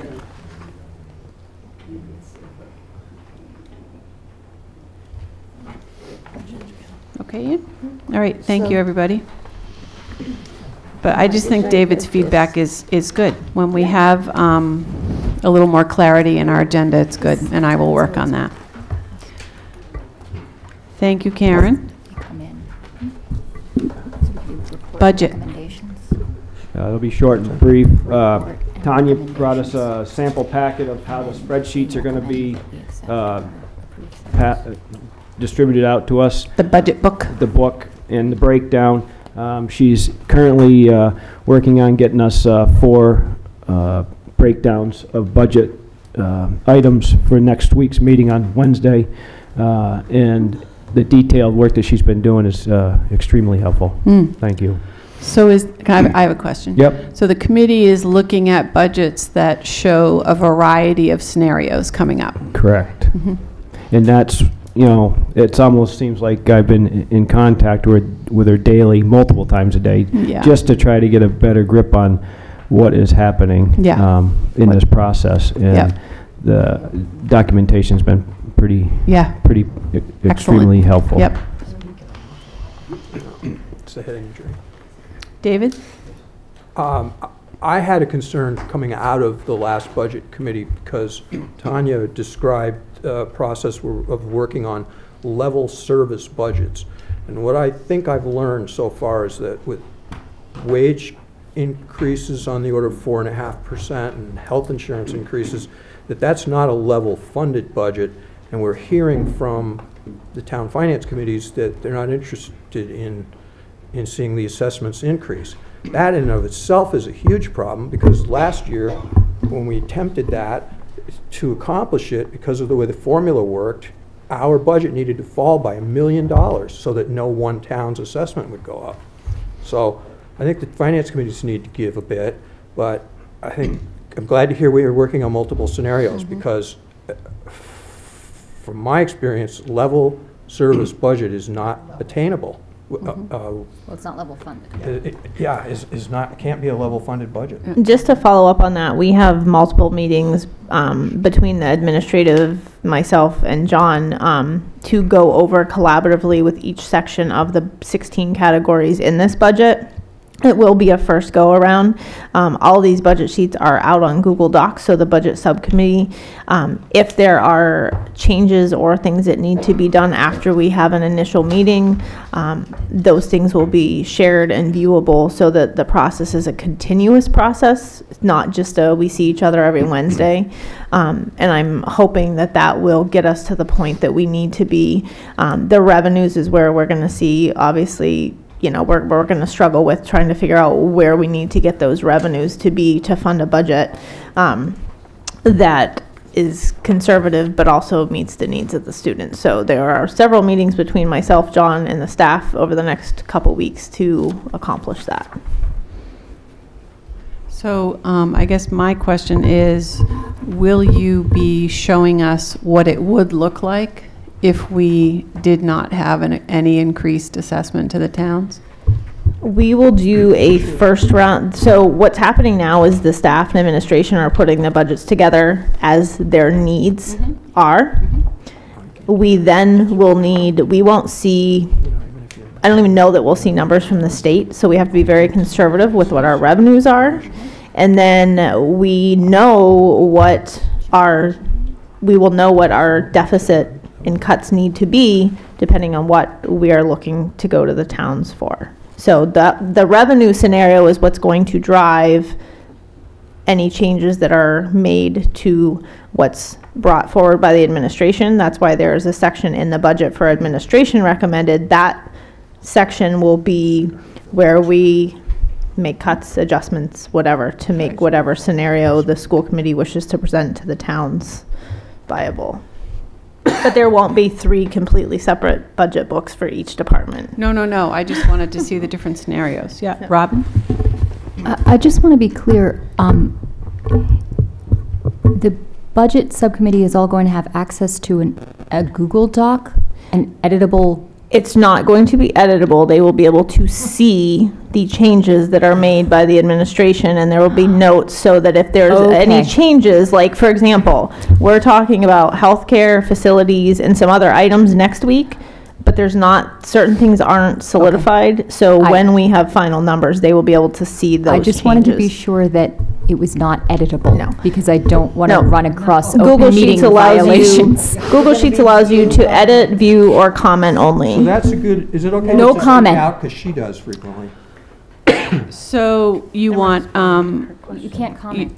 So you're having concerns, David. Why don't you just tell me what your concern Well, is? my concern, essentially presenting a static piece that the committee can look at, it deals with the open meeting concern, but I still, as a committee member, and I think anybody ought to have a right to have a workable spreadsheet. Not that you're going to go pass it around and work on it iteratively and serially deliberate, but the power of a spreadsheet is to do sensitivity analysis and say, what happens if we cut the building budget? What happens if we do this? And looking at a flat file is just not doing the job. Kristen? If that is what you're looking for, then that should occur at the budget subcommittee. Correct. David's on the budget subcommittee. Right. Yeah. No, it doesn't have to. I can have it. I can have it on my computer, and I can play with it all night long. Right. Can I answer that? All right, Mike? I think the key here is we've got people that are hired to do this job. We're to review it, not to play with it. And, you know, some people like to move stuff around, but they don't work with it every day. Maybe David does in his other job, but I don't. I'm relying on the numbers. I want to review what's presented to me and make a decision based on that, or make recommendations on changes on what I'm based on what I've been given. That's what I want to see. I don't want to have changes to a document or have me try to change it and lose the whole thing. I want to work with what's presented. Thank you. Tanya? So the Google Sheets that are out there are for the staff creating the budget to edit. If you wish to download these Google Sheets. Tyler, we lost Tanya's mic. Okay. If you wish to download these Google Sheets to your personal computer as an Excel and do what you want with them, you can. Good. But the Google Sheets that are out there are our only working document, and I cannot have people in there changing numbers because that is my working document. But we can't do it anyway. It wouldn't be legal. But somebody could Correct. take a copy and do as you said. Thank you for clarifying that. I'm all set. Okay. But we also, as committee members, should not be commenting on those sheets. Because that would be a violation. That's a good point, Robin. Thanks for making that. Any other budget subcommittee folks need to comment from the budget subcommittee? Let's see. I think you need to know the timeline of the towns. You keep saying you'd let us know by town meeting, and that's not quite soon enough. Yeah. For Northfield, we need to know 5 weeks in advance. We have to get our warrant printed. We have to get town council approval, things like that. So just a 5-week advance on that. Via our regional agreement, we have to provide a budget to all the towns within 45 days. That date currently is March 4th, with the first meeting being May 6th. So we will have it will be voted on at our next budget subcommittee meeting, we have a schedule that will be voted. At the end of this meeting, I will be asking for the date of the public hearing to be the 21st and a vote of the school committee on February 28th, so that we can actually vote as a school committee, so that we can deliver the budget to the towns by the March 4th deadline. Madam Chairman, as the state told you, the town should be included in these budget meetings, and I would like us to have access to those Google Sheets also. If we have to go back to the state for further clarification, maybe you do. I'm going to keep our agenda moving. Okay, we just finished the budget subcommittee report, right? All right, let's go back. We have number 3 to clarify. John, can you just say what you just... This is the vote on increasing the nurse substitute rate. I thought we turned this down. No, that was it. That was the substitute. Okay. Okay. But we did vote on that before, way before. I think before we make any decisions on this, we need to check with Suzanne, because I think it's already been done. The nurses' rate has not been changed. Substitute nurses rate? Nor has the regular substitute rate, because municipalities and school districts are exempt from the state minimum wage. They have to comply with federal, but... I remember voting it in months ago. All right, can we just clarify this and come back to it? All right, so we're going to table number 3 and get clarification and come back to it. Number 4, the vote to accept donations from Greenfield Savings Bank, East Hampton Savings Bank, and First Light. So moved. Second. All right, all those in favor of accepting those donations to our school? And many thanks to Superintendent Schedule. Can I ask that the school committee members remain in their seat, or let us know if they're going to get up and commiserate? All right, I'm going to sit back down now, all right? All right, number 5. Actually, you'd probably be interested to know, since you spoke up like that. I went over there to tell Jane that the budget documents are public records, and that if she had to, she could do a public records request, even though they're in draft shape. The minutes, even though they aren't ready for presentation, they're a public record as well. Okay. I'm going to be seated Thank you now. for that clarification. Number 5, we're going to table and talk about at another time. Number 6, do we need that vote right now, John? So is 7. All right, so we're going to table 5, 6, and 7 and come back to them another time when the people that put them on the agenda are here to discuss them. And I am not ready to give you my school committee chair newsletter. I'm sorry. We had a death in the family, and there's just been a lot going on. So we're going to plug away at that. I put 5, 6, and 7 on this agenda. Well, John didn't know that. Yeah. No. Did they have to happen right now? They can happen at another meeting, but we have funds coming in these, and they can't spend them until they're voted by the school committee. Well, maybe we should know what those funds are. So I'm sorry, we're not going to do this right now. We're going to do it at another time. Okay. The lunch report is our next thing. You guys all have the November lunch report in front of you. Same format as we have in the past.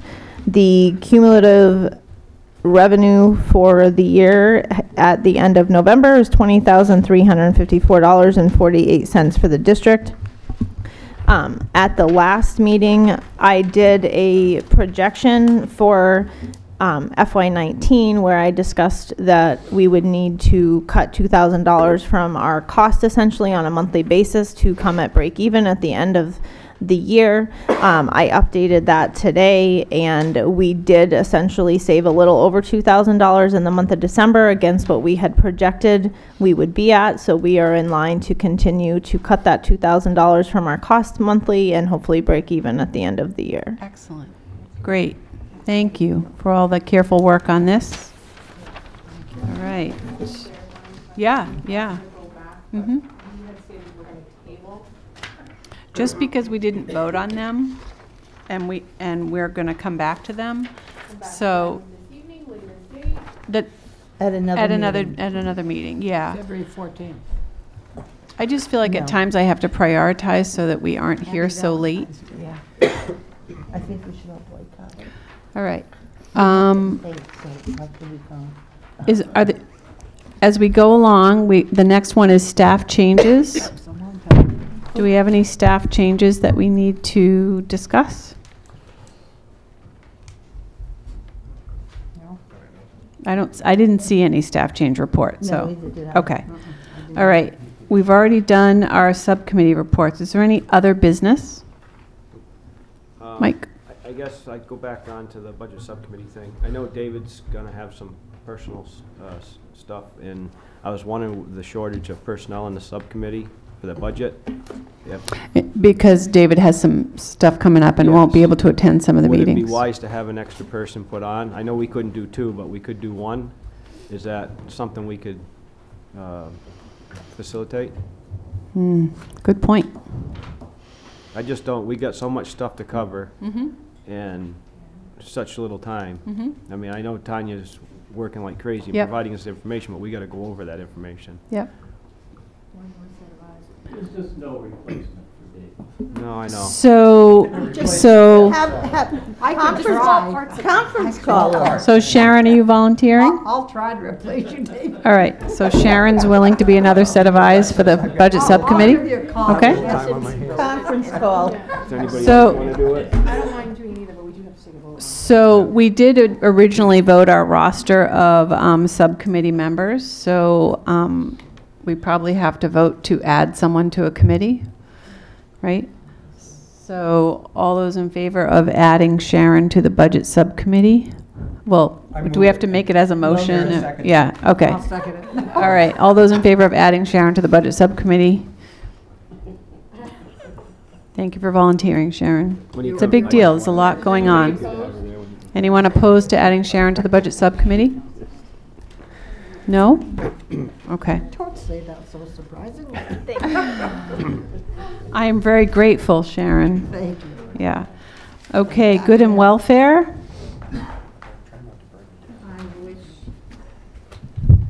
I wish David good and welfare. He's having a hip replacement in a few days, and I think he's going to need all the TLC we can give him.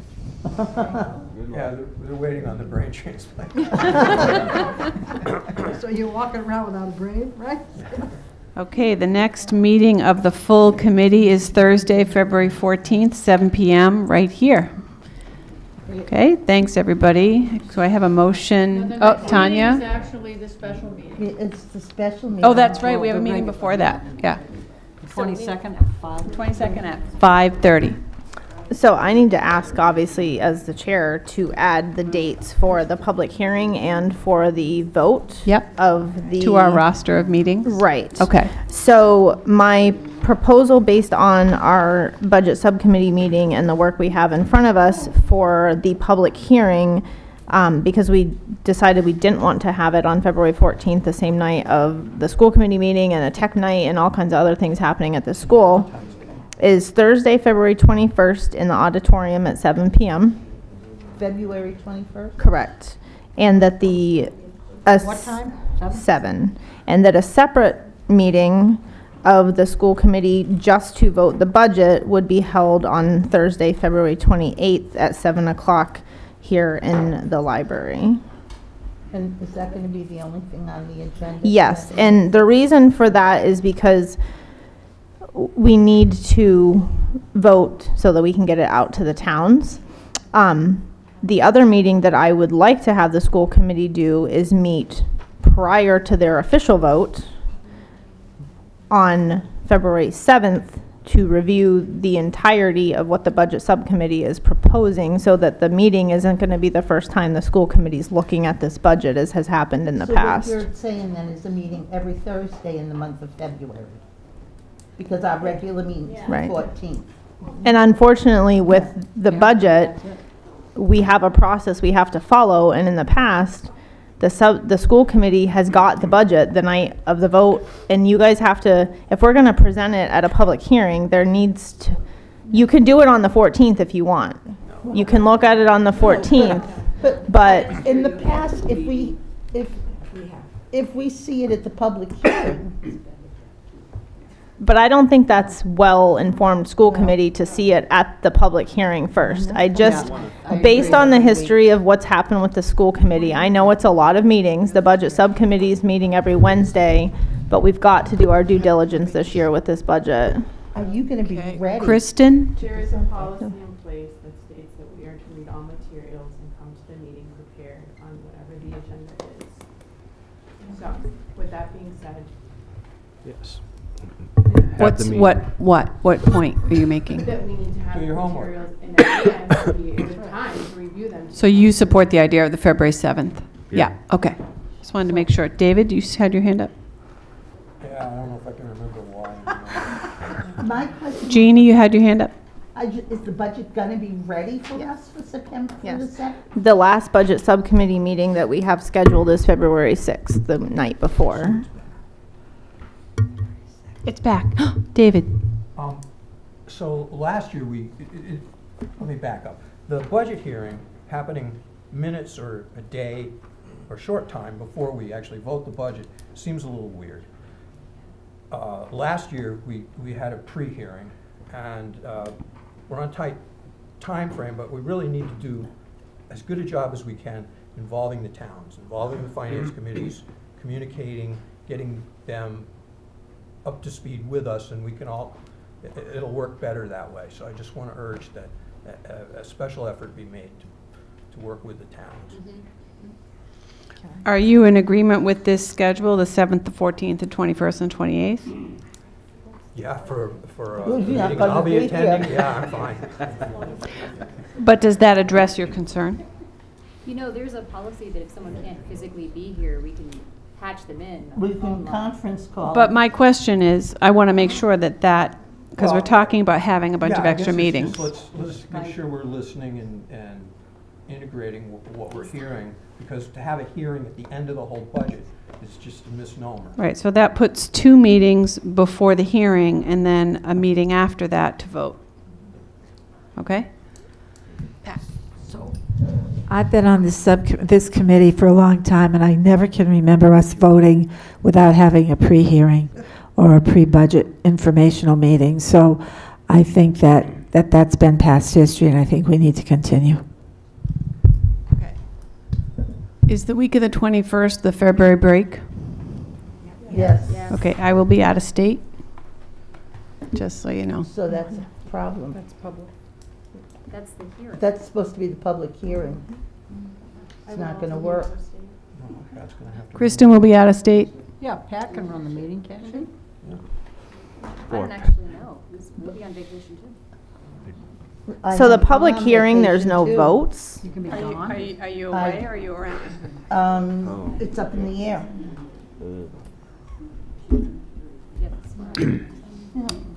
Are the members of the budget subcommittee going to be available to present the budget to the public? I'll be here. We're going. Jess? Does it need to be on a Thursday? Can't hear you. No. Can we do it I on just Friday picked before days. spring break? Yeah. Or winter break, or the break? Friday? I don't know. I mean, if we're meeting I the can do it 14th any day. I'm going to for- give 110%. Let's get it done. I just really hated to have it at 8 o'clock at night after school committee meeting Yeah. on the 14th. The 15th. Day. I mean, we can do it the following day. We could do it on the 15th. Well, I there's- just was keeping with Thursdays because I felt like There's that's still what the school committee time was that we available. we have in the past started the regular committee meeting at a different time to accommodate the hearing. And that's what was going to be done on the 14th, but I don't know that starting at 8 o'clock is who of us. What I this mean year. is we could start the school committee meeting at 6 so that we had time to get some business done. So if we started the school committee at 7 and then we were going to have the hearing at 8, we could shift that all up by an hour. It was a 6 o'clock meeting with an 8 o'clock hearing. Okay. We have the evaluation coming. All right, that's a big. So the 14th is going to be a pretty full agenda anyway. And that was my concern. Mm-hmm. You can be gone the whole week. Also, my concern is during the break, a lot of the principals may not be here. Parents? and the principal's an integral part of the budget. Well, and families may be out of town, so parents wouldn't necessarily be available. Can the school committee vote go to the first week in March? We have to present the budget by our regional agreement to the towns on March 4th. So if you want to vote it on, it would have to be Friday the 1st would be the latest we could do the vote, but we also have to have a public hearing before that. So we could have the public hearing on Monday and the vote on Friday, but that, I don't know. Sharon? No, I just, no, not a good idea what I had. Pat?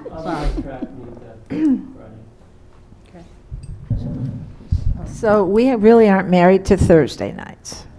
Can we, this is a month and a half ahead of time, can we figure out some time that week that ends in February 29th to have, February 29th to have a hearing? See what's happening on like Monday. And then we have the rest of the week to think about it and come back to a budget meeting on the 28th. We're sort of public hearing be on the 25th, which is the Monday. What I don't have the calendar in front of me, so if you do, that's great. I just think we're under a push, and we've got to get this done. We can't mess around or dance around, or we've got to make sure people are around, and they'll be around on Monday, and let's get it done and get it over with. What about the week of the 14th week, that 10th through whatever? So if the school committee meets on the 7th to see whatever. Okay, so that's on Thursday. Because that week we don't have a budget subcommittee meeting scheduled. I have it as tentative if needed on Wednesday, February 13th. Would that be a good night for a public hearing? Anything's fine with me. I don't know. I'm just. Well, we have a meeting on the 7th, right? Yes, and that's for the school committee to see the finalized budget subcommittee, the compilation of all 16 categories.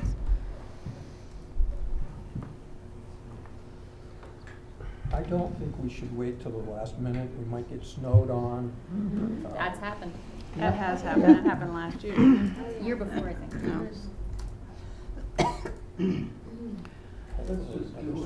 Yeah. Can the public hearing be, say, on the 13th?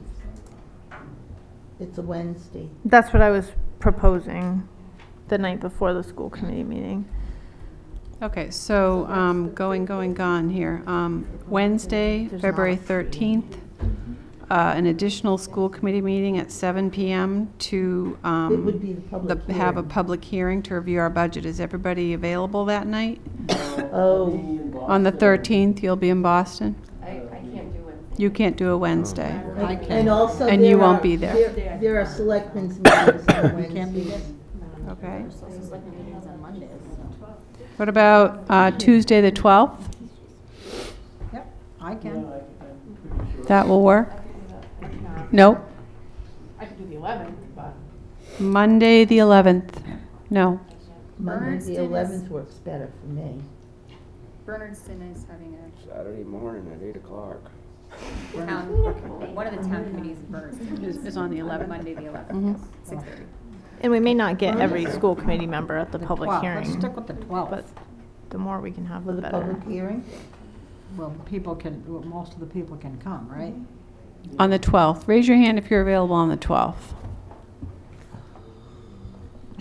So Robin, you're not available. David, you're not available. Jeannie, you're not available. I don't, yeah, it's an iffy thing. So 1, 2, keep your hands up, please. Are you available on the 12th? 3, 4, 5, 6, 7, 8 out of 12. So what are we saying? What's the date? Is it a majority? There's not a vote at the public Right. hearing. It's just showing up. Right, public hearing, so there's no votes involved. As long as we have enough people to answer questions of the. All right. So on the 12th at 7, that's the public hearing? Okay. Okay. All right. So we're taking that out of the 21st. Yeah. I am. All right. Thanks, everybody. Negotiation. 7 o'clock. I can roll in late for them. Okay. Actually. All right. The 26th. And the. Okay. Are we ready to adjourn? The 5th is with the committee. Thank you, Jim. Pat seconded. All those in favor of adjourning at this time? Pat seconded. Thank you, everybody. Thank you. Where's Carol Burnett?